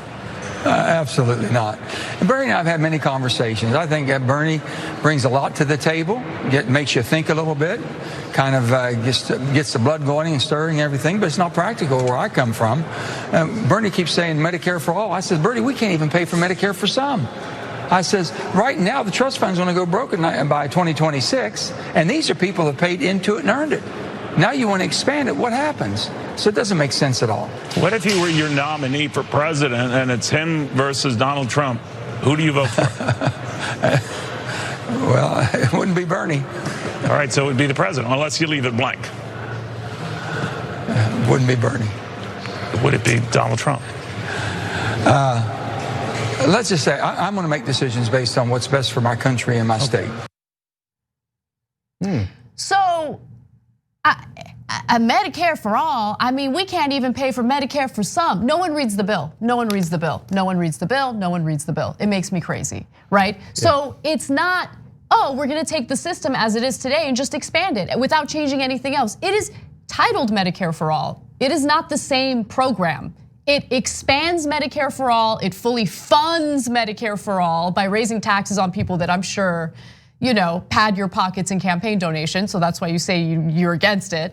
But like, why is he even a Democrat? Why does he say he's a Democrat? Why is that his label? And more importantly, why do establishment Democrats go after Bernie Sanders for being an independent in Vermont? But they don't go after disgusting people like Joe Manchin who pretend to be a Democrat, but side with Republicans again and again and again. Yeah, so look, this is a great example of putting a lie to the idea of unity. So unity doesn't mean that we all agree. It means that progressives should do obedience to the establishment. Nope. Because by the way, there's another independent, Angus King from Maine. He's another senator. He caucuses with the Democrats, but he's an independent and he's much more conservative. He's more conservative than the average Democrat. And when there was an actual Democrat running against him in the last Senate race, the Democratic Party supported Angus King rather than the actual Democrat. Now, why did they do that? If we were for unity and you cared so much about the D on the helmet and you had your pom-poms on and you're a Democrat no matter what, you would have supported the Democrat in the race. They're like, no, why? Because they like that Angus King is more conservative. They like that he takes more money from the same donors they take money from.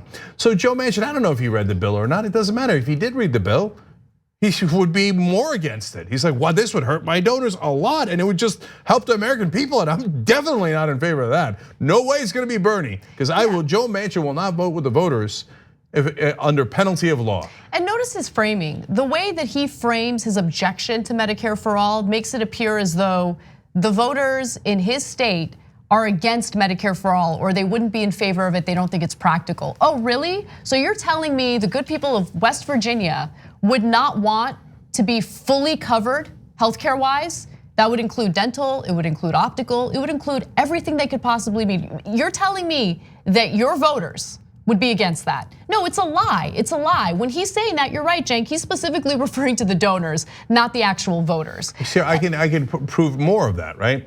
So first of all, West Virginia is one of the poorest states. Under Medicare for all, the rates that people pay overall when you combine healthcare and taxes, the top 5% pay more, everybody else pays less. So if you come from a state like Connecticut, that might not be great because there's a lot of people in the top 5% in Connecticut, okay? But in West Virginia, that would be fantastic for your voters. They would almost all pay less, except for critical donors to Joe Manchin. And then I'll go further. He says, well, look, I'm a Democrat, but I just can't stomach Bernie Sanders, so my state doesn't want that. Now, you wanna know who won in the Democratic primaries in 2016? In West Virginia, Bernie Sanders won overwhelmingly. Yep. Because West Virginians aren't more conservative, and they're certainly not more corporate, they're more populist. The reason they went overwhelmingly for Trump is because they perceived him to be the more populist candidate between him and Hillary Clinton. But when they had a choice between Hillary Clinton and Bernie Sanders, they went overwhelmingly for Bernie Sanders. So Joe Manchin says, I will vote for more corporate Democrats like Hillary Clinton and Joe Biden, who my state hates. But I will not vote for Bernie Sanders, even though especially the Democrats in my state and I'm a Democrat in my state, the Democrats in my state greatly prefer Bernie Sanders. But no, my donors don't.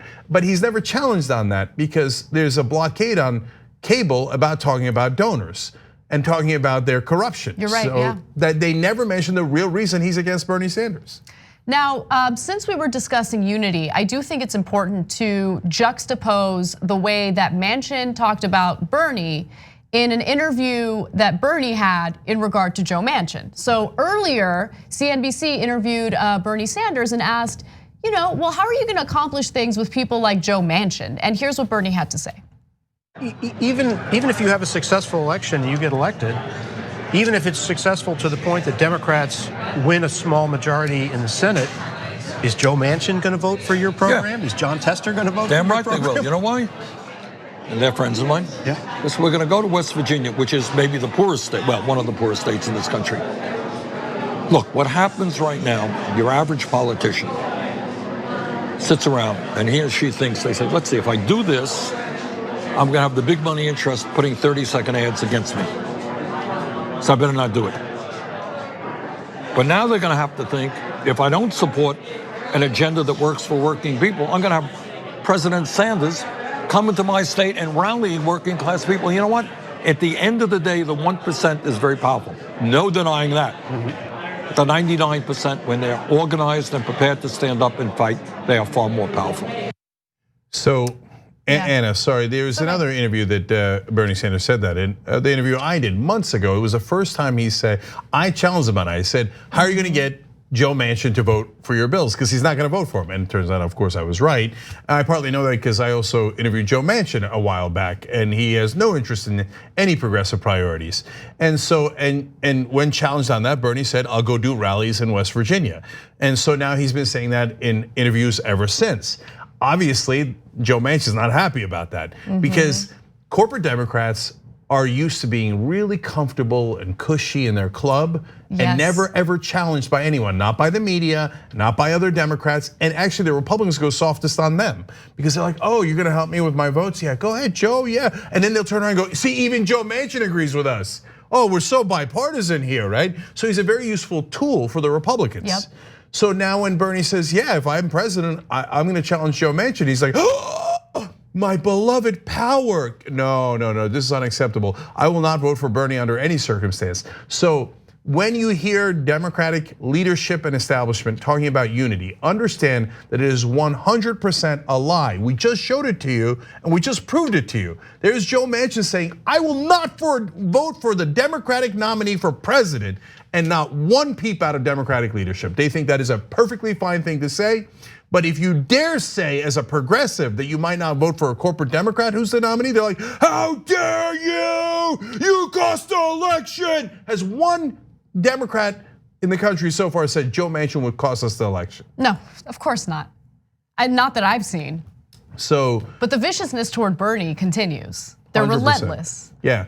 They will accuse Susan Sarandon of costing elections more than they'll accuse Joe Manchin, a sitting Democratic senator, saying, I will not vote for the Democratic nominee for president if it's Bernie Sanders. Let me just say, and he has a history of this as well. So The Hill wrote about what happened in 2012. Manchin was also on the fence in the 2012 presidential election between Obama and then GOP nominee Mitt Romney, right? So he was like playing this game of, I don't know if I'm gonna vote for Obama. But I don't remember establishment Democrats calling him out on that either. Never. Instead, in fact, they go in the exact opposite direction, and Chuck Schumer say, no, we can't vote on that. Joe Manchin doesn't want to vote on that. I don't want to jeopardize Joe Manchin. Why do we have these corporate Democrats in office if they prevent bills from passing rather than help bills from passing? There's no logic in it except cold, hard cash. It's all about the donors and the corruption. When we come back from the break, we're gonna discuss a fascinating new poll that shows that a giant portion of Republican voters do not trust Donald Trump. And then later on, we will discuss a Republican who wants to cancel student loan debt. Come right back.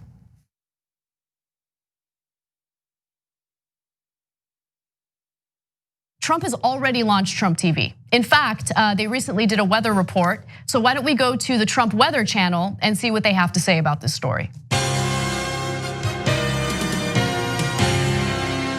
Brett Ehrlich reporting live on Hurricane Dorian as the storm bears down here in Mobile, Alabama. And as you can see, the weather is actually pretty nice. We need to fix this shot. We need to make it seem like there's more of a hurricane. Okay, actually, let's go to some video of a hurricane. Oh God, that's what a hurricane would look like if one was here. And that's scary, isn't it? And actually, if you listen really close, you can hear the wind. Real natural debris.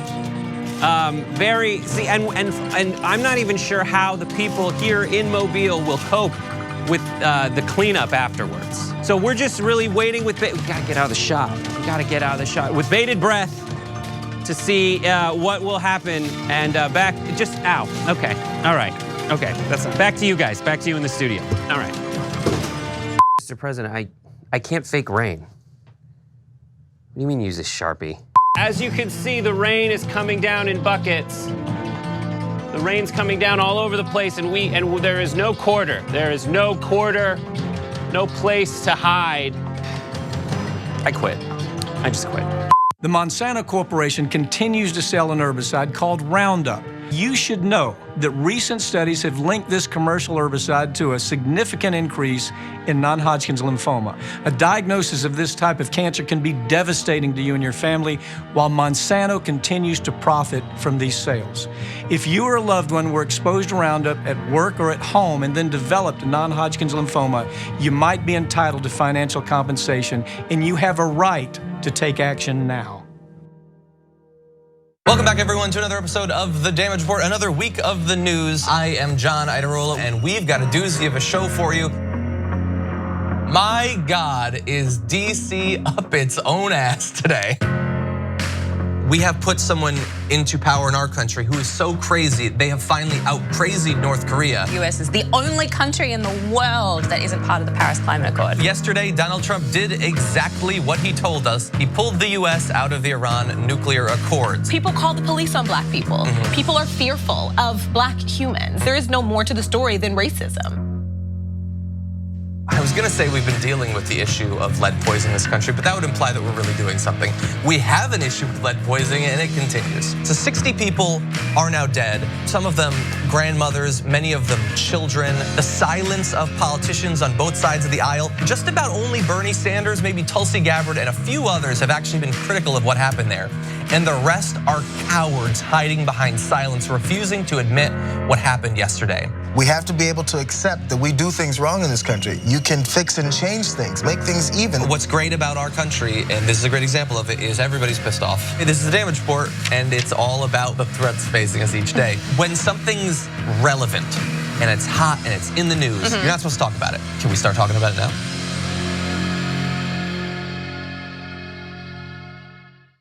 Climate is changing fundamentally, extremely, and non-linearly. It's becoming worse now. It's not when the levees burst that is the problem, it's in the anticipation of that. So I hope every human being is safe. And by human beings, I do not include multinational corporations, especially the ones that started climate change in the first place. What we're currently doing right now in cutting emissions is clearly not enough. There will be ramifications to what Trump is doing. I don't want people to suffer, but I feel like there's gonna be a lot of suffering because we have an imbecile as our leader.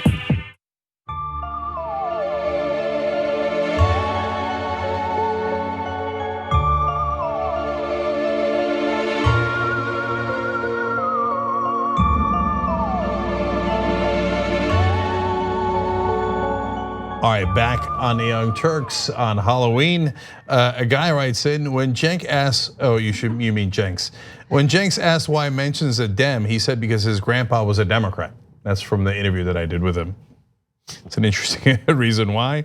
Tyra says, Cenk, you're an attorney. Once a legal mind is trained, ain't no going back unless your name is Rudy Giuliani. Devastating point. Indeed. By the way, I never believe in that mind training nonsense. But anyway. I mean, just think about language. I mean, my first language was Armenian, but since I don't practice it every day, my Armenian is not so great. I mean, I can get by. Yeah. Anyways, Tommy Too Strong challenges me. I like that. Cenk, got to call you on this. Democratic Party has endorsed Bernie over an actual Democrat in Vermont. They would rather have an independent who caucuses with them than take the chance of a Republican in that seat. Tommy, really good counterpoint. Too strong. Yeah, I appreciate you chiming in on that. And then last one is from Twitter. Aaron Rodgers says, "You all give hope that one day real news will come back. Fun fact: even a Republican boss I had admitted that you all don't make things up or lie to prove a point." Well, thank you. We appreciate that. One of the reasons why conservatives have an open mind towards us from time to time is because we're not partisan hacks. They see us criticizing Democrats all the time. They're like, "Oh, that's weirdly honest." Like, and isn't that weird that no one else does? That there's just sides. Like, when's the last time you saw MSNBC anchors criticizing Democrats? No, you guys, the truth sets you free. Like, the reason why I'm never afraid of a debate is because the usual tactic from someone on the right is, I'm just gonna go after Obama, right? And then usually I'll just be like, yeah, I agree. Obama actually did suck when it came to improving the economy for the vast majority of Americans. Is that all you've got? Yeah, and then they're like, what? What? Yeah. Wait, what? Okay, so last thing, Tommy Too Strong, before you write in and say, "Oh no, Jank, I'm gonna challenge you again." I have seen MSNBC challenge a Democrat. You're right, Bernie Sanders. Let's talk about polls. This one is very interesting. So, a new poll indicates that a huge portion of Republican voters actually do not trust Donald Trump. They do not believe he is an honest person, but the majority of them approve of the job he's doing in the White House. So this is an Associated Press and ORC Center for Public Affairs research poll, and it found that Trump's approval rating currently stands at 42%, while disapproval stands at 56%. Now, among Republicans, Trump is seen as a strong leader who stands up for what he believes in, but only 53% of them think that Trump is honest, and 31% find him undisciplined. Yeah, I want to get into more of these numbers because they're really interesting, and I like how this is being described as a shock poll. It's a shock poll. No, but it is. I don't know if shocking is the right word, but if I don't trust someone, I don't want them to be my leader. If someone is dishonest and I'm acknowledging that they're dishonest, I'm not going to approve of them. Like, the fact that they approve of him, they think he's doing a great job, but they don't trust him is amazing to me. Amazing, but I think that there are some encouraging numbers in here. First of all, in terms of the devastation of Trump's polling numbers, I got another one for you. 61% of Americans think Trump does not have much respect for the country's democratic institutions. So that's encouraging because that's a big number, and they're right. So it's nice to see that 6 out of 10 Americans go, no, I can see it with my own eyes. Yeah, he does not believe in democracy, doesn't respect our democratic institutions at all. So then you go to whether he's a strong leader. Now, first of all, the big number here is 85% of Republicans still support Donald Trump, but that's not a shock poll to us. We've been telling you that all along. In fact, he's slipping a little bit. It usually is consistently in the 90s, so he's down to 85%. Losing 15% of Republican voters is an interesting development, okay? But when you ask more details, like when you ask Republicans, is he a strong leader? Now, I would have thought that number would be sky high. It's only 69%. Wow, that's interesting. So 3 out of 10 Republicans can see, ain't that strong. He's insecure. Baby. So look, that means the cult is not quite as strong as we thought it was, right? Because if you're a cult member of cult 45, if you will, then you would say, no, he's very strong and he's very effective and he's very honest, etc. Among Republicans, only 53% think he's honest. Only 53% think he's honest. That's amazing. And so, how about discipline? Only 39% of Republicans believe he's disciplined. So I was worried that we were losing track of reality, that we had a significant chunk of the country who just didn't see the same things we saw. We would see, We still do, Cenk. Yeah, we would see a purple dress and they'd see a white dress or whatever, right? Yeah. And so yes, that still applies to some decent chunk, but a lot more Republicans are like, no, I see it. The guy has no discipline at all, not at all honest, and not that strong. I'll take that. Those are pretty good numbers. Are they proud of him? Only 65% of Republicans are proud of him. I would have thought that number would be 90%, because I would have thought that they'd look at him and be like, oh yeah, he hates the same people I hate, I'm proud of him, so what, right? But it's only 65%. and then excited. Only 58% are excited by him. I would have thought that they'd be like, look, the guy lies every once in a while. Maybe he's not that disciplined, but I'm excited because he's fighting for my side. Nope, only 58%. I would have expected all these numbers to be in the 80s and 90s. So that's the part that I guess shocks me. And then his approval rating on foreign policy and healthcare among Republicans is also lower than I would have expected. Yeah. So how much of this do you think, and I mean at this point it's speculation, but how many of these respondents do you think are part of the so-called whisper voters, right? The people who will respond to the polls answering in a way that they deem is more acceptable, but in reality, they like Trump more than they're letting on? I have no idea. Honestly, there's no evidence to determine that. I don't even have anecdotal evidence. Yeah.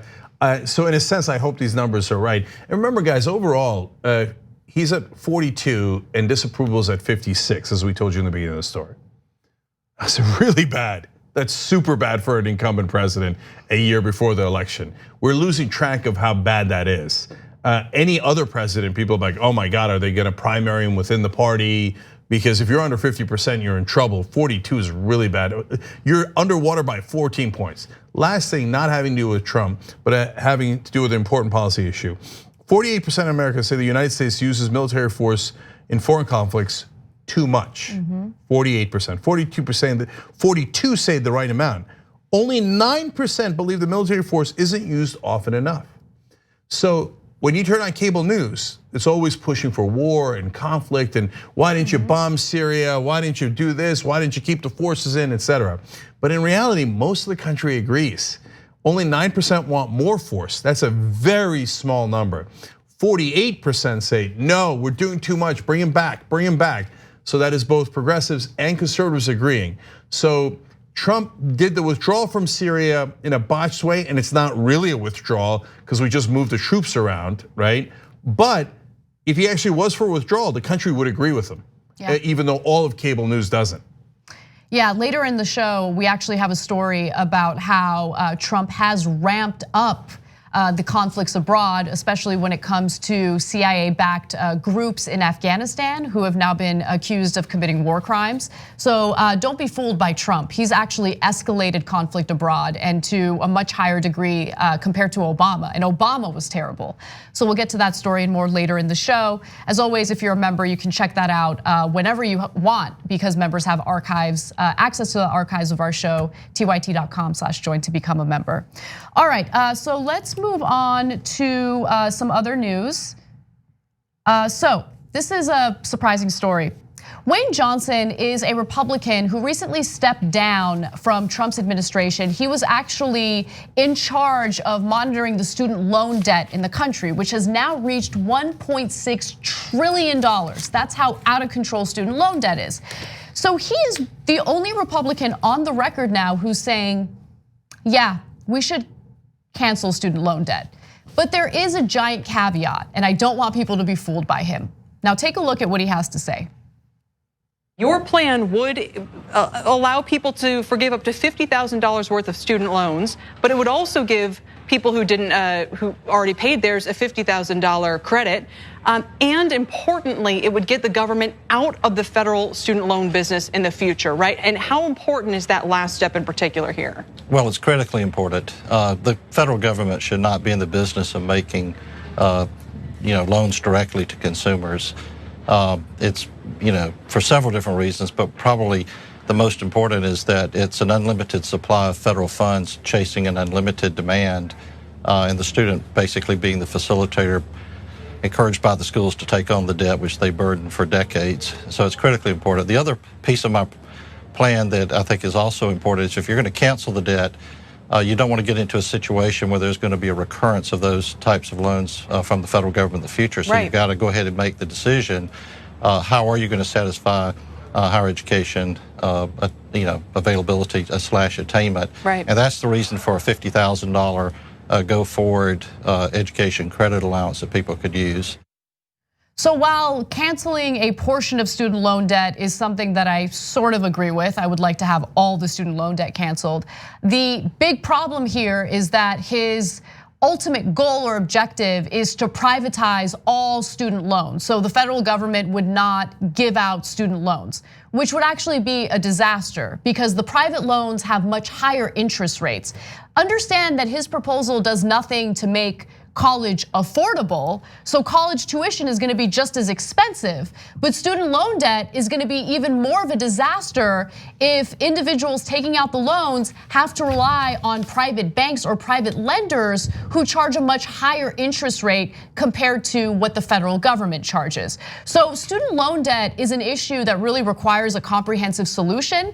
And notice that he didn't say anything about one of the main drivers in the acceleration of student loan debt, which was these for-profit colleges. In fact, the vast majority of revenue that these colleges receive is from federal student loans.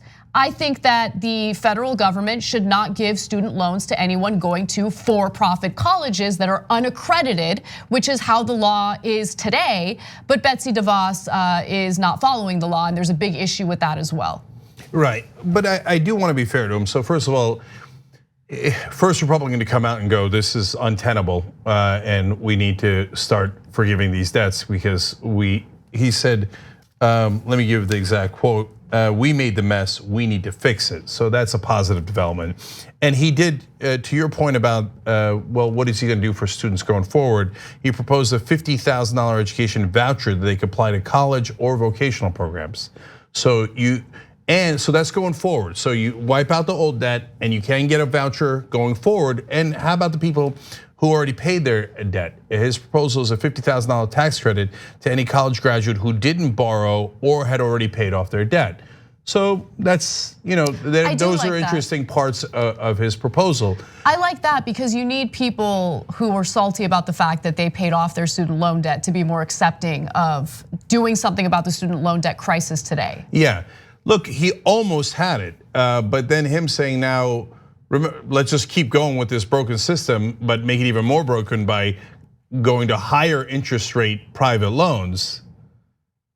Like he just can't help himself because he's a Republican. He's like, the private market's gonna fix everything. He gets it, the whole thing is totally screwed, and he goes, well, we gotta do something about it, and he gets to the logical conclusion of what we should begin to do about it. But when you look at the long-term fix, he can't help but go back to his bad old ideas. I agree, and he referred to his plan as a business-minded approach. And so he doesn't hide the fact that he's pro-privatizing and focusing on private industry in order to carry out these loans. And keep in mind, he's also running for US Senate out of the state of Georgia. So I don't know, this seems to be part of his campaign. I don't know how genuine he is in wanting to actually do something serious about student loan debt, but I will say that some parts of this proposal are fascinating. I do like it. And I haven't seen any other candidate, including progressive candidates, talk about what could be done for people who have paid off their student loan debt. So I really do like that approach. And keep in mind, he isn't going to cut Pell Grants. So this program, if it actually passed in the way that he envisions it, would be in addition to programs that we already have, including Pell Grants. Well, there's a good progressive running for that seat, Ted Terry. He's a mayor in Georgia. You should check him out. He was on The Conversation. You could check it out at youtube.com/TYT Conversation.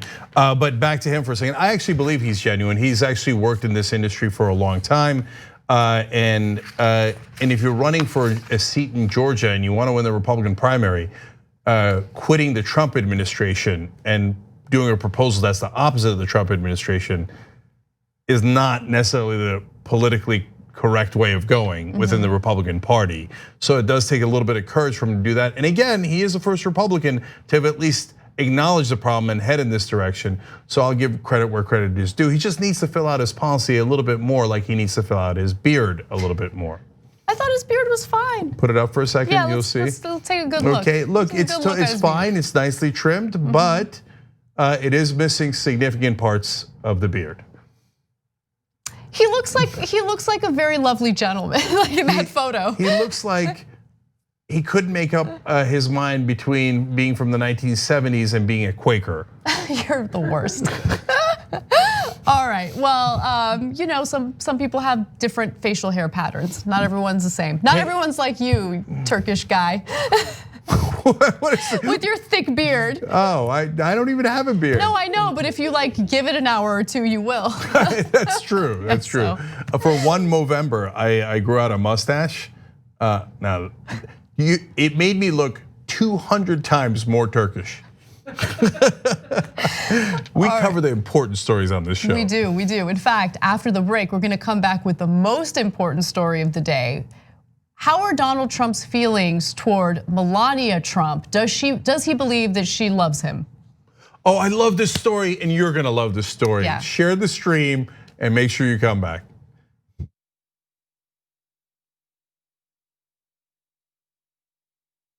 On my mother's dying bed at 92 years old, former sharecropper, her last words were, "Do not let them take our votes away from us." We are witnessing a tidal wave of voter suppression around the country. And Georgia, which is becoming ground zero. Kemp is illegally removing people from Georgia's voters list. And my vote will not be counted.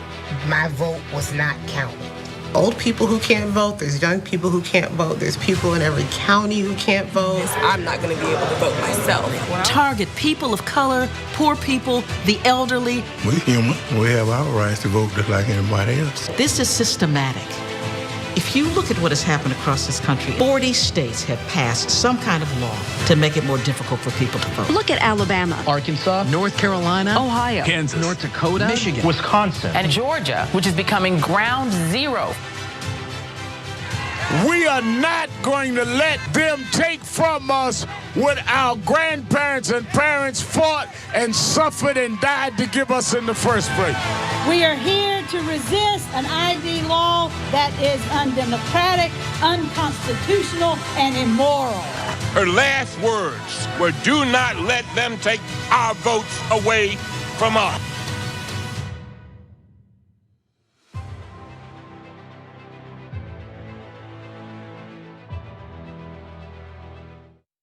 We talk about TYT Army being so strong. Usually they help us run our show.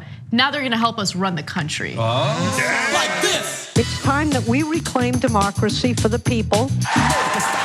We had a huge victory for Wolfpack. When Lincoln said this was a country by, of, and for, he said of the people, not of corporations. Our representatives don't represent us. Whoa, democracy! United, we are too strong. There's thousands of volunteers, and you could be among them. Money is killing our democracy. 96% of Americans want it. When you get the power back, oh, that feels good. This is just the beginning. Let's go get them, man. Up and at them. Knock, knock. We're coming for them. Wolf-pack.com.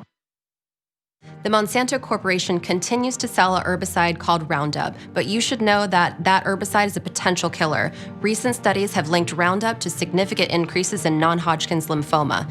That's a cancer that can be devastating to you and the people you love. While Roundup continues to cause cancer, Monsanto continues to make huge profits from the sale of Roundup. They will not take it off the market. If you or a loved one are exposed to Roundup at work or home and then developed non-Hodgkin's lymphoma, you may be entitled to financial compensation, and it's important for you to take action now and hold Monsanto accountable.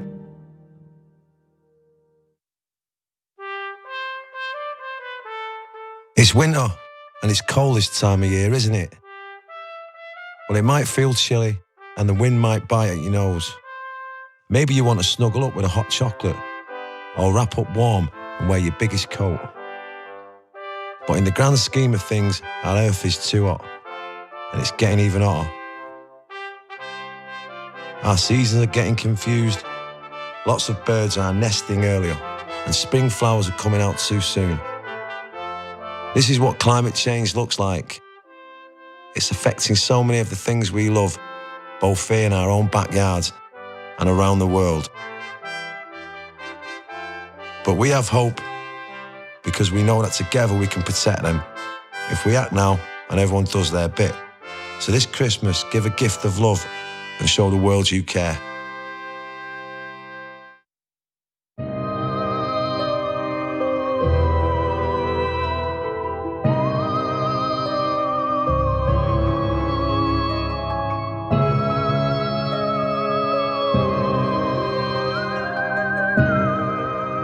All right, back on the Young Turks. If you're watching on YouTube, it's super easy to join YouTube membership. You get badges that show us that you guys are Young Turks members. You get access to the post games, and at the highest level, all of our videos as well. It's the little blue join button underneath. Check that out. By the way, Shop TYT is doing a special sale for Halloween. You got to put in the promo code Spooky15 because you're gonna get 15% off of long sleeves and hoodies, including the awesome one I was wearing on Old School earlier this week. So Spooky15 to get that discount. A couple of quick tweets for you guys or comments. In Crime says, Trump supporter logic, he might be a liar, but he's our liar. Speaking of post games, I explained that a different variation of that I actually did hear from a Trump voter in one of our post games.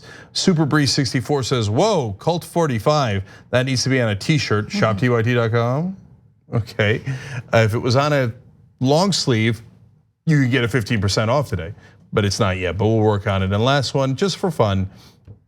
Real Time on Twitter writes in, Wayne Johnson does Kenny Rogers covers in his spare time. Love it. Love it. Okay, Casper. All right. We all know that there are rumors that Melania Trump and Donald Trump might not have the most affectionate relationship, but now we have proof that that's the case. In fact, a reporter for Time tweeted out the following. At a private fundraiser last night, Trump talked about meeting Steve Scalise's wife after he was shot. She cried her eyes out when I met her at the hospital that fateful day. I mean, not many wives would react that way to tragedy. I know mine wouldn't. Wow. Wow. Your wife wouldn't even cry if you got shot? But I get it. No, it's terrible. Shots fired. Okay, there's two parts of this story that are amazing. First of all, Trump saying like actually three parts. One is like, oh, a wife crying when their husband is shot and might die. Fake news. No, amazing. Why is that amazing? Isn't that like literally the most natural and normal thing you would expect? Yes. And so that goes to is outside of the marriage thing, etc. That goes to the guy feels no empathy at all. So he's a sociopath. So he doesn't understand why you would cry if someone you love got shot and might die. Just doesn't even get it. So the way that I interpreted it, and you could be right, but the way that I saw it was, has any woman ever been with Donald Trump because of his charm or his looks or for anything other than the fact that he's wealthy? So there's something really sad about that, because has any woman that he's ever been with actually loved him? So maybe like his worldview is that this is amazing because I've never experienced a woman who genuinely feels anything for me. Yeah, that part is indisputable. Yeah. Right, that's the second part. And you can't, look, he says, I mean, not many wives would react that way to tragedy. I would hope almost every wife or husband would react that way to tragedy, but he's never felt that love. And you're right, that's sad, and it makes me really happy. Yeah, I know. I will say this about the Trump presidency. He has revealed things about myself that I do not like. Okay, so I'm gonna be honest about that, because I never found myself wishing bad things upon others. I would never get giddy or happy at the thought of someone being in a loveless marriage. But I do when it comes to Trump, because he's such a terrible person. Yeah. And for anyone who's judging, like, I get it, it's your right to judge, but at the same time, can you really judge when you consider the fact that this guy has had children die in cages under his watch? When this guy has made excuses for politically motivated violence over and over again? I mean, this guy he's the worst. I mean, let alone our actions abroad when it comes to Yemen and what we did in abandoning our Kurdish ally. Like, he has no empathy for anyone. Yeah, so look, I'm a little bit torn on that, because the lib in me thinks, well, if he'd ever gotten any love, maybe he might not have turned into this monster. It's so obvious that his dad didn't love him either, and it would constantly call him baby and sad, and he kept having to bail him out, and he kept calling him a dummy, and so then apparently he never got it from any of his wives, etc. On the other hand, since he is such a monster to other people, over and over and over again, and has no empathy, and he's the president, so it winds up having gigantic effects for so many people in this country. The fact that he goes to sleep at night desperate and lonely and sad and pathetic, yeah, I'm sorry, but it does give me a little joy. And I think it's part of the reason why he doesn't get much sleep to begin with. I mean, the guy never sleeps, and maybe this is part of the reason why. Nonetheless, we're gonna show you some fun video that can help you visualize the disdain that Melania Trump has for Donald Trump. And it started to rain, Mr. President, when you came to the platform. And it's my prayer that God will bless you, your family. Some on social media are convinced the president reached for her hand and she rejected him. Is that really a swat? The moment has now gone viral. First Lady Melania Trump appears to swat away the president's outreached hand when they arrived in Israel Monday. Here it is again, close up and in slow motion.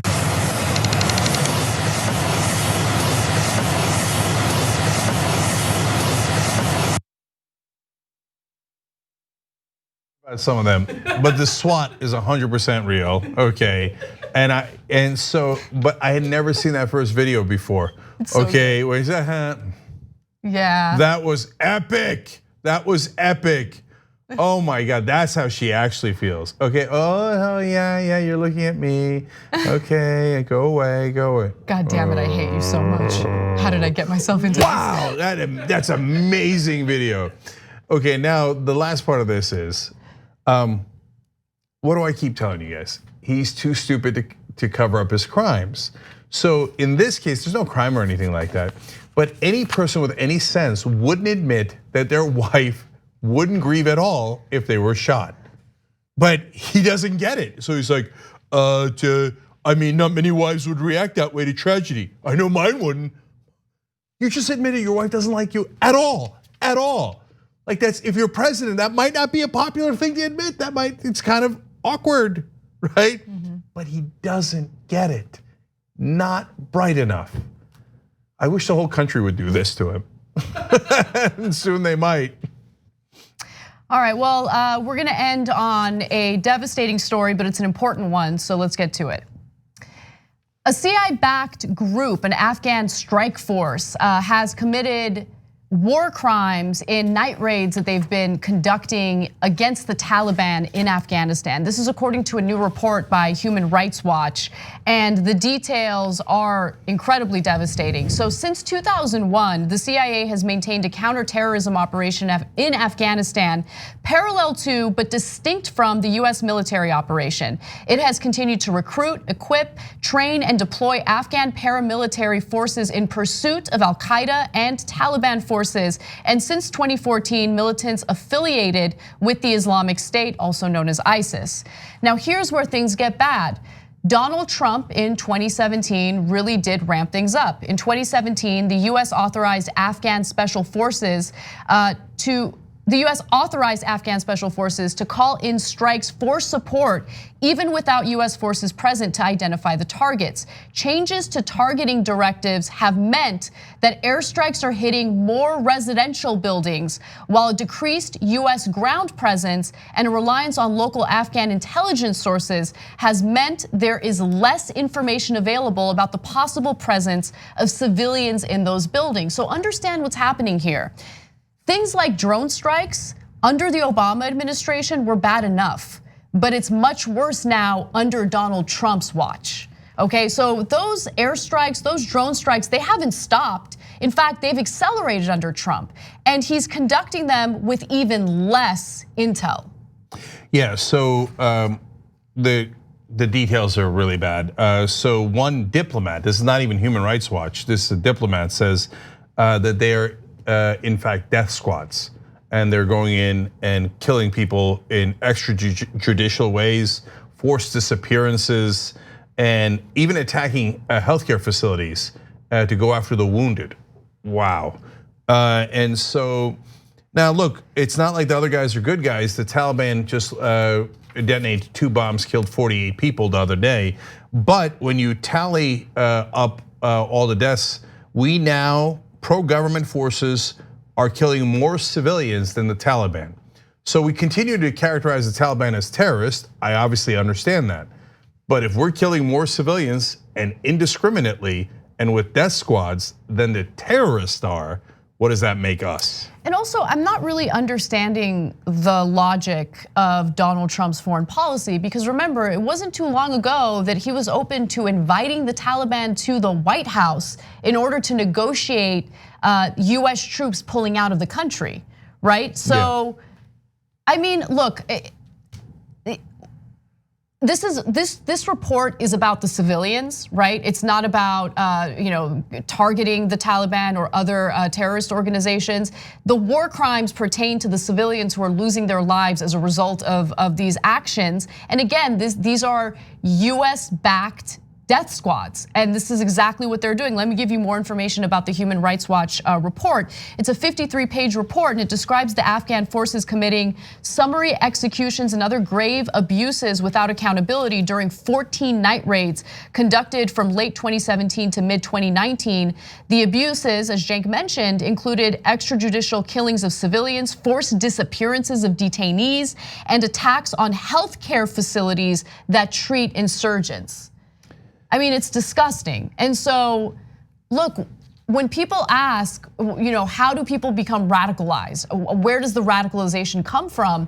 These are the types of US actions abroad that help to radicalize people. When you're killing innocent civilians, when you're relying on incredibly faulty intel or no intel at all, which leads to the death of civilians, yeah, people are gonna be upset, and it helps in radicalizing people in Middle Eastern countries. And then the right wing say absurd things like they hate us because they hate us. Joe Scarborough repeated that 3 times once. Or maybe they hate us because we're indiscriminately killing civilians in their country, and we've been doing that for 18 long years. What are we doing in Afghanistan? Is 19 years gonna do it? Is 20 years gonna do it? Look, Trump said he would withdraw troops when he was running. That's actually incredibly popular, both in the right wing and the left wing. Now he's gotten yelled at a bunch of times, and he doesn't know what he's doing, and he's a bumbling fool. He loves making deals, so he wanted to invite the Taliban and Camp David to make a deal. But when that fell apart, he's like, oh yeah, then okay, well, then we're gonna go and kill more people. To what end? To what end? So last year, 3,804 people were killed in Afghanistan, including in these type of activities, including 927 children. So every once in a while, you see a chemical attack in Syria, and it is outrageous and abhorrent, right? And they'll show the kids who were killed in the gas attack. And then Trump will come out and goes, oh, the beautiful babies. We killed 927 children in Afghanistan in that conflict. Nobody cares, nobody cares. They were civilians, they didn't do anything wrong. And that war marches on mercilessly. And no matter who's in office, Democrat or Republican, we still stay there and get absolutely nothing accomplished. Bring the troops home, for God's sake. And stop bombing these countries, because that's, bringing the troops home is half of it. Doing the drone strikes and the airstrikes are bad as well. Absolutely. I got an amazing interview coming up next.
You know, old school's pitched to me from Cenk.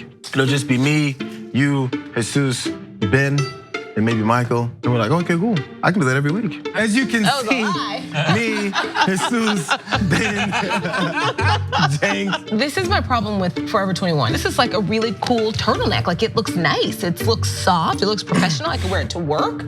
And then you pick it up and turn it around and the back says taco booty. And it's like, what? When you make the order, it says, don't exceed $20.01. So I'll just order literally anything to get it as close to that as I possibly can. I'm sorry that I ordered $45 worth of food and got an email saying, sir, would you like to rethink that? What are you talking about? And she was like, does mom know you curse that much? And I was like, I didn't curse at all in the movie. I played silent mom. Right. If you're looking for a heart attack, the short way, baby. Wrong. I did put mayonnaise on it. I'm the most in shape, overweight person you'll find. That's right. We're in Hollywood. I know, Raise your hand if you're not a vegan. Okay. See, nobody. He's like Kevin with Ben Affleck. He's like afraid to text me. He was like, why didn't you answer my call? I called you 39 times. Yeah. But what makes you stop right before 40? What makes you say, nah, man, I ain't doing that no more. I'm cool. And I called you back on the air. And I was like, okay, Kevin Smith, big shot. What the you said you'd come on and you didn't come on. I'm sure I took that very well. Yeah, you did. You called me back the next day and said, I thought it was 7 a.m. I don't mean to get upset. I was in hell. I was just like, oh my God, the theater's empty, nobody's here. Everyone on screen keeps fucking cursing. Why did I let this happen? And the whole thing looks like it was shot through a glass of milk. My mom's gonna be so mad. And there's now deep fake porn. I don't know if you guys have heard of this. Heard of it? I just had some in the car. I'll tell you who I'm not fucking, Ben Mankiewicz. Have you guys ever felt that? Not ever. But I imagine you could be famous and not give a shit. But it's tough to be a human and not give a shit.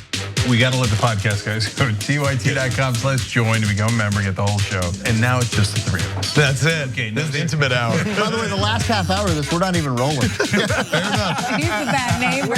Neighbors know I'll be watching. We're always Please gonna tell be. me you do not waste your wife's time with this ridiculously stupid argument. The Bad News Bears is a movie that taught an entire generation how to not win. How to lose gracefully. See, I watch movies. Kingsley. I'm done with both of you. Once Greg starts laughing, I can't stop. We're out of time. So Are we? Yeah, I know. That was 90? Yeah. I was just getting started. And I was just gonna ask you about getting high. Snoogans, Snoochie Boochies. And members, of course, you can get the whole damn thing. TYT.com join and free trial. And old school with the old folks. Good John, night. come back.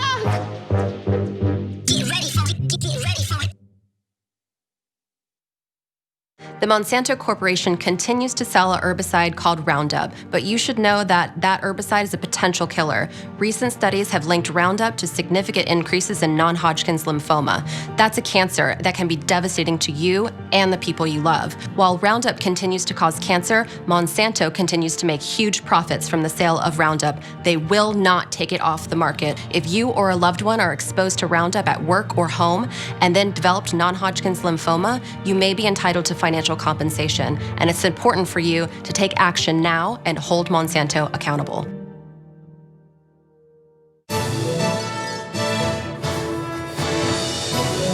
Breaking news with Brett Ehrlich. This is Brett Ehrlich with Breaking News with Brett Ehrlich. Bernie Sanders wants to break Wall Street, and he wants to break it real bad.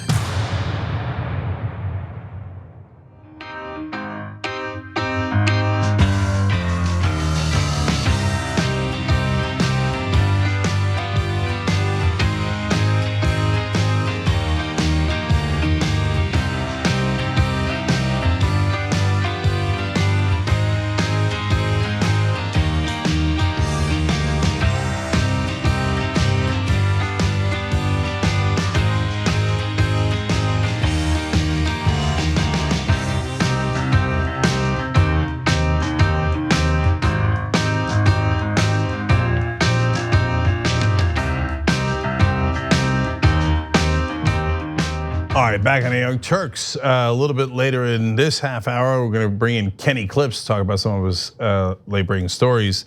And then the post game, the Washington National fans abused Donald Trump again. So you're gonna love that, TYT.com/join. or that little blue button if you're watching on YouTube that says join on it. That's another way to join. That's through YouTube membership. All right, so now joining me is Conrad Shaw and Dea Schlossberg. They worked on some amazing movies before, including How to Let Go of the World and Love All the Things That Climate Can't Change. That's the Josh Fox movie that Dea helped to produce, The Story of Plastic. But now they've got a new movie coming out called Bootstraps. Conrad and Dea, welcome to the Young Turks. Thanks. Nice to be here. Yeah, great to have you guys. So first, let me just dive in and ask you, Dea, what's Bootstraps about? Bootstraps is looking at how 11 households all over the US do when given a basic income for 2 years, no strings attached. Oh, fascinating. All right, Conrad, for the folks at home that don't know, what is universal basic income? Universal basic income is, a lot of people don't actually know that that's essentially what Andrew Yang is running on for president, if you've heard of him. Yeah, I think a lot of people do know that. Yeah, because he says it all the time. But I've run into a lot of people who don't actually link the two together. But basically, it's that everyone deserves a floor of income that's guaranteed and unconditional in society that allows for a basic level of survival living that is not tied to selling your labor or fulfilling any sort of conditions. Okay, so Dea, you guys followed people who actually did get universal basic income, right? Yeah, there are 21 individuals and 11 households all over the US. We tried to replicate basically the demographics of the US in who we're following. So a range of geography and age and background and income level, from homeless to solidly middle class. And we're capturing all sorts of incredible stories. Yeah, so I can't wait to see how this turned out. I'm deeply curious, and so is Andrew Yang. I'm sure he's watching right now. But before we get to that, one more question about how this all got set up. How'd you guys even do this? I mean, who did someone fund the universal basic income for these particular families? Yeah, it wasn't easy. The project itself was sort of bootstrapped. It was something we had an idea for 3 years ago, and we decided we didn't want to have a bunch of talking heads discussing it. You know, we had a lot of interviews with experts and things, but we decided it'd be best to show UBI. And so we started with a crowd fund and a whole lot of personal debt, and then we started cobbling together enough to stagger some of the stories in. And then eventually we got a couple larger donors, 2 years later, that allowed us to bring everyone else into the trial. All right, now without further ado, what happened? So a little bit of a spoiler, but everybody is doing better than they were when they started, in a lot of respects. Certainly financially, not a big surprise to a lot of people who just think it's kind of common sense. But yeah, it's consistent with the other studies that have shown that health outcomes improve, education improves, substance use goes down, people don't work any less. I think the really special thing to me, though, is about the way that we're showing this compared to the other trials like Stockton and the Canada ones, is that we're telling the full story. We're with them for 2 years, and it's a real reminder that, stuff happens in life, and it's still hard and people struggle, but here's what it could look like if you have something coming in every week. If you know it's going to be there, here's what it might look like for someone who is a young family in Montana or farmers in Mississippi or whatever. It helps weather life's events and life's setbacks. So, I mean, this really is spot on for what Yang is proposing. It's $1,000 a month, just like he's saying. Although you do get more for kids, you get $334 a month for each child that they have, right? So, look, I don't think anybody's going to be overly surprised that their standard of living is a little bit better, because that's a nice amount of extra money to have for a family, especially when they weren't expecting it and it's on top of what they normally spend. But I guess the question that people have is, yes, but when did they turn into bums? Yeah. Go ahead, Conrad. I mean, that's part of the design of the project is to address the human nature question of UBI, and not particularly to sell UBI, but to let it speak for itself if it works or if it doesn't. And you run into two questions with UBI, and one is like how you're going to pay for it and all the money stuff. We're not really dealing with that with bootstraps. We're dealing with the other one, which is, won't people just be lazy or do drugs or, play video games? And I mean, if you really take some time to think about it and think about yourself in that situation, it doesn't make a whole lot of sense that someone would sit and stare at the wall for 50 years because they're able to. It's not really how human beings work. People want to matter. They want to grow. At least that's what we're finding. Right. It's funny, when we started the project, we went and just interviewed people on the street. This was several years ago, before basic income was kind of a household term, and asked people if they had heard of it, what they think of it, what they would do with it. And almost across the board, people's initial reaction was that, worrying, like, won't that disincentivize people from doing something? And then without fail, we would ask them, well, what would you do if you were given $1,000 a month? And they all had amazing answers. I'd say it was like 50-50. I'd say like half of people said, oh, that'd be great. And half people said, well, people will just leech off of it. But then like 99.9%, except the people that were joking, had a great answer for what they would do. So there was this huge disconnect that you see where everyone has a really good plan for themselves that's justifiable for the economy and for everything, but they're worried about what other people will do. And that's part of that polarization in America, like not understanding each other. So that's something that we really hope Bootstraps can speak to. Right. That is really interesting. I hadn't thought of that. Like, they're like, oh no, I was spending great, but those other bums, I'm worried about them. And my favorite assumption about it is that people would use it on drugs. Like, if you gave me an extra $1,000 a month, I don't know that I would spend it well, but I know I wouldn't do meth. Well, I mean, what people don't seem to understand is that drugs, in a large part, like, it doesn't solve drugs. It's not a panacea for anything. But drugs, in large part, much like video games or overeating or sex, can be escapist. It's a way out when you don't see a way out. So if you give everyone a way forward, then there's less reason to escape into drugs or video games or gambling or whatever. Yeah, and well, look, if that gives you a sense of what's in those folks' heads who say that. It's projection. Like, I would never assume that if I had an extra $1,000 that I would do way more drugs and dangerous drugs. That never even occurs to me, right? On the other hand, look, I want to talk about if out of is it 21 families, right?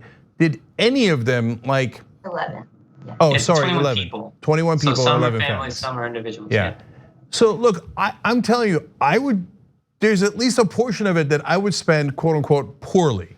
Like, would I gamble more? Maybe, right? Would I wanna have an extra steak dinner? Yeah, definitely, right? And so I don't know that that's poorly. That gives me more enjoyment, and then there's nothing wrong with enjoyment, although like conservatives get mad at that, like, oh, then people would start to enjoy their lives. Yeah. Okay, but it's kind of a weird criticism. Is the argument we want people to have. I mean, we're not trying to. The movie is really more Daya's thing, the series, which is exploring UBI. If you follow me online, I'm openly an advocate for UBI, so I won't pretend I'm not. But all those things you just mentioned, well, the gambling, even a little bit too. But like, you buy a steak dinner, that's money back into the economy. These are all. And you're taking care of yourself. It's self-care, and it helps your psychological state. It helps you be a happier person out on the street with me when I walk by you. So, but guys, we're all 11 families, all rosy, and they all spent it perfectly on balancing their budgets and paying for their kids' schooling, etc. Or was there anything they did where you were like, oh, okay, well, we got to tape it. What are we going to do? Well, a lot of them still have about 6 months left to go, so they still have some room to make decisions either way. But for the most part, I would say it hasn't drastically changed how people decide what to do with their money. It has mostly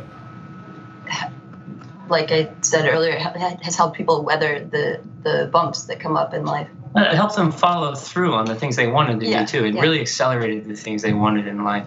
I think one of the things we learned a lot. So my role is I designed the trial, and there was a lot that went into deciding how to design the trial as compared to like the Stockton trial or Andrew Yang's dividend or the one in Canada. And one of the things that's very important about UBI that people don't talk about a lot is frequency. The idea of getting it once a month rather than once a year as a lump sum, like the Alaskan dividend, is important because there's something to knowing that everyone's safe at all times. So we actually upped the frequency even more, and we do it on a weekly basis because I've worked enough low-end jobs where I know a bi-weekly check is still leaving people insecure by the end of that 2 weeks, the people in low-end jobs. So you want to know, we have everything. It comes in every single Wednesday, and we have conversations all the time with them where it's like they're planning around Wednesday, and Wednesday is the day that they can make that move or that they can follow through on that thing they need. And if having it be a weekly thing, I think all in all has been better. Yep. All right, everybody can check out bootstrapsfilm.com, bootstrapsfilm.com. Prepare to be inundated and run over by the Yang Gang. Thank you guys. We appreciate you joining us on the Young Turks. Yeah, thanks for having us. No problem.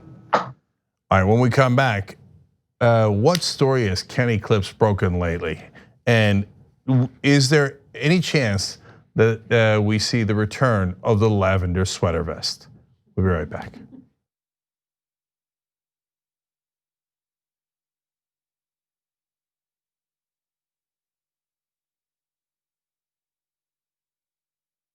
On my mother's dying bed at 92 years old, former sharecropper, her last words were, "Do not let them take our votes away from us." We are witnessing a tidal wave of voter suppression around the country. And Georgia, which is becoming ground zero. Kemp is illegally removing people from Georgia's voters list. And my vote will not be counted. My vote was not counted. Old people who can't vote, there's young people who can't vote, there's people in every county who can't vote. I'm not gonna be able to vote myself. Target people of color, poor people, the elderly. We're human. We have our rights to vote just like anybody else. This is systematic. If you look at what has happened across this country, 40 states have passed some kind of law to make it more difficult for people to vote. Look at Alabama, Arkansas, North Carolina, Ohio, Kansas, North Dakota, Michigan, Wisconsin, and Georgia, which is becoming ground zero. We are not going to let them take from us what our grandparents and parents fought and suffered and died to give us in the first place. We are here to resist an ID law that is undemocratic, unconstitutional, and immoral. Her last words were, "Do not let them take our votes away from us."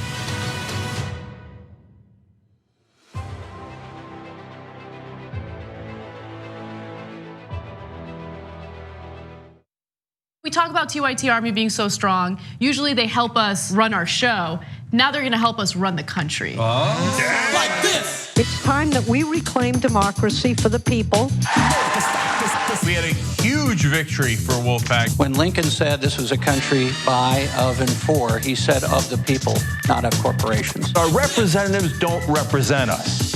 Whoa, democracy! United, we are too strong.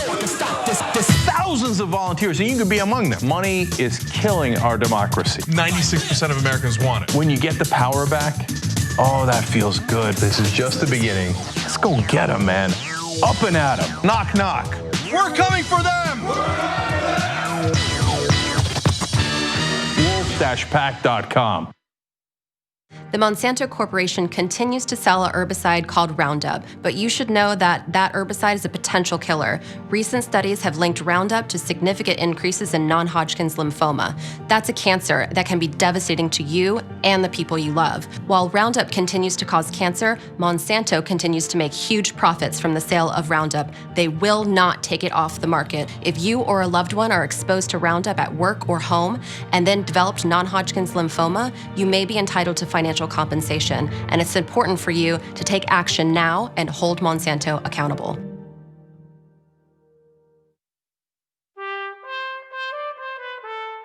It's winter. And it's cold this time of year, isn't it? Well, it might feel chilly and the wind might bite at your nose. Maybe you want to snuggle up with a hot chocolate or wrap up warm and wear your biggest coat.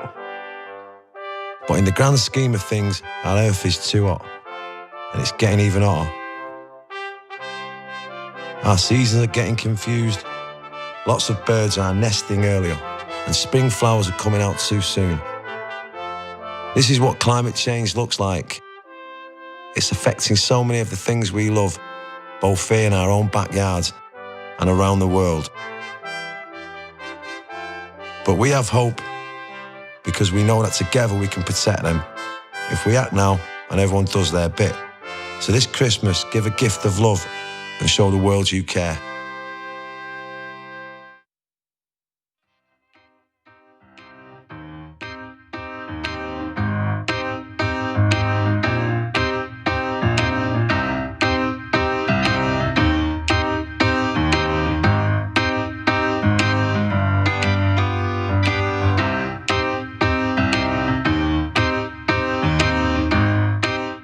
All right, welcome back to the Young Turks. Okay, joining me now is Ken Klippenstein, our senior investigative reporter, otherwise known as Kenny Clips. Ken, you're aware of your fame now as a comic book hero? Along with the Krasensteins as well. So I had to join in there, yeah. You know, you're also getting a little bit of a Ken Bone thing going on here, no disrespect, but you had the lavender sweater vest and now you got the red one going on like Ken did. You're in the middle of the country, no wonder you're in an undisclosed bunker. I mean, there are things happening, they just are. One of the things that's happening is you're featured, one of your stories was featured in Congress. So I want to play this clip for folks. This is Representative Cedric Richmond talking about a story that you broke, and then I want you to come back and explain to us what that story was. Let's watch first. An August 8, 2019 article by the Young Turks entitled Leaked FBI Documents Reveal Bureau's Priorities Under Trump. We're alerted about something called Iron Fist. Is that an ongoing, does it exist, one? And two, is it still ongoing? And our information tells us it was to target individuals it classified as black identity extremists. Well, I'm not familiar with the name that you just used, so I can't engage specifically on that question. So later, Representative Richmond asked him to get more information and come back to them. So what do you make of that, Ken? I would guess that he doesn't know, or that he does know what Iron Fist is, because it's one of the programs under their FBI priorities list, which was leaked to me and which we subsequently published. And that priorities list determines not just ideologically what their priorities are, but also where the resources are going to go towards. And within the priorities, one of the top programs listed was Iron Fist, as he mentioned, which was not just to monitor and surveil so-called black identity extremists, but even to recruit informants from within these so-called groups. So I would be surprised if the director of the FBI didn't know about that, and if he doesn't, that also doesn't speak well of him, because he should. So you got this from internal documents, so we know with great certainty that that program does in fact exist. Absolutely, and the congressman does too. I imagine he's just trying to get the director on the record. Right, and so let's talk about the program. Let's give a little bit of background and history here for the folks who aren't familiar with it. We did cover it earlier in the show when you broke the story originally, but for people who don't know, what do they mean black identity extremists, and then how does Iron Fist fit into that? What's particularly concerning about this designation is not necessarily that they're targeting extremists, but the way that they go about defining it. And if you look at the, we published the FBI priorities list, but then also the definition of each of those priorities. And the way they define that was kind of radicals arising from, discontent with, treatment of black individuals within the country. And then it actually specifically mentions the Ferguson protests, which I thought was very alarming. So is that part of the original tracking of black identity extremists that you're referring to? Yes. Okay, so what do they do with the Ferguson protests, for example? What does it mean to track people? And are they tracking all the Ferguson protesters in case there's an extremist in there? Do they have intel that there in fact is a splinter group of extremists? I don't know that you know all of that, but I'm curious as to what they think that they're tracking. Well, given that these are policy memoranda that we were able to obtain, it sort of describes their overall strategy, but it doesn't get into very granular detail beyond saying that they're recruiting informants within these groups, noting that it's been difficult for them to recruit informants, which implies that they have some familiarity with this process and that this isn't necessarily something that, at the time of the publication was just speculation. It seems like they're actually actively doing it, and they've drawn conclusions from it. But what was shocking is that they also describe general discontent and separatist groups, things like that, that could be construed very broadly, and not necessarily say you're targeting a militant group like Al Qaeda or something like that. The things that they describe are not necessarily operationally coordinated or defined groups, and that just, I think, invites mission creep in the sense that that this can be broadly applied to many different groups. Yeah. So in fact, first of all, I like that the Ferguson protesters are apparently too strong to break and hard to get informants in that situation. And there's nothing to break. They're just protesters. One of the leaders of the Ferguson protests is Cori Bush. She's now running for Congress. So they might have actually been targeting people who might one day be in Congress. So look, they're from the outside, Ken, let me put it this way. They look like they're in search of a problem that doesn't necessarily exist. Is there a widespread domestic terrorism happening from Black identity extremists that I'm unaware of?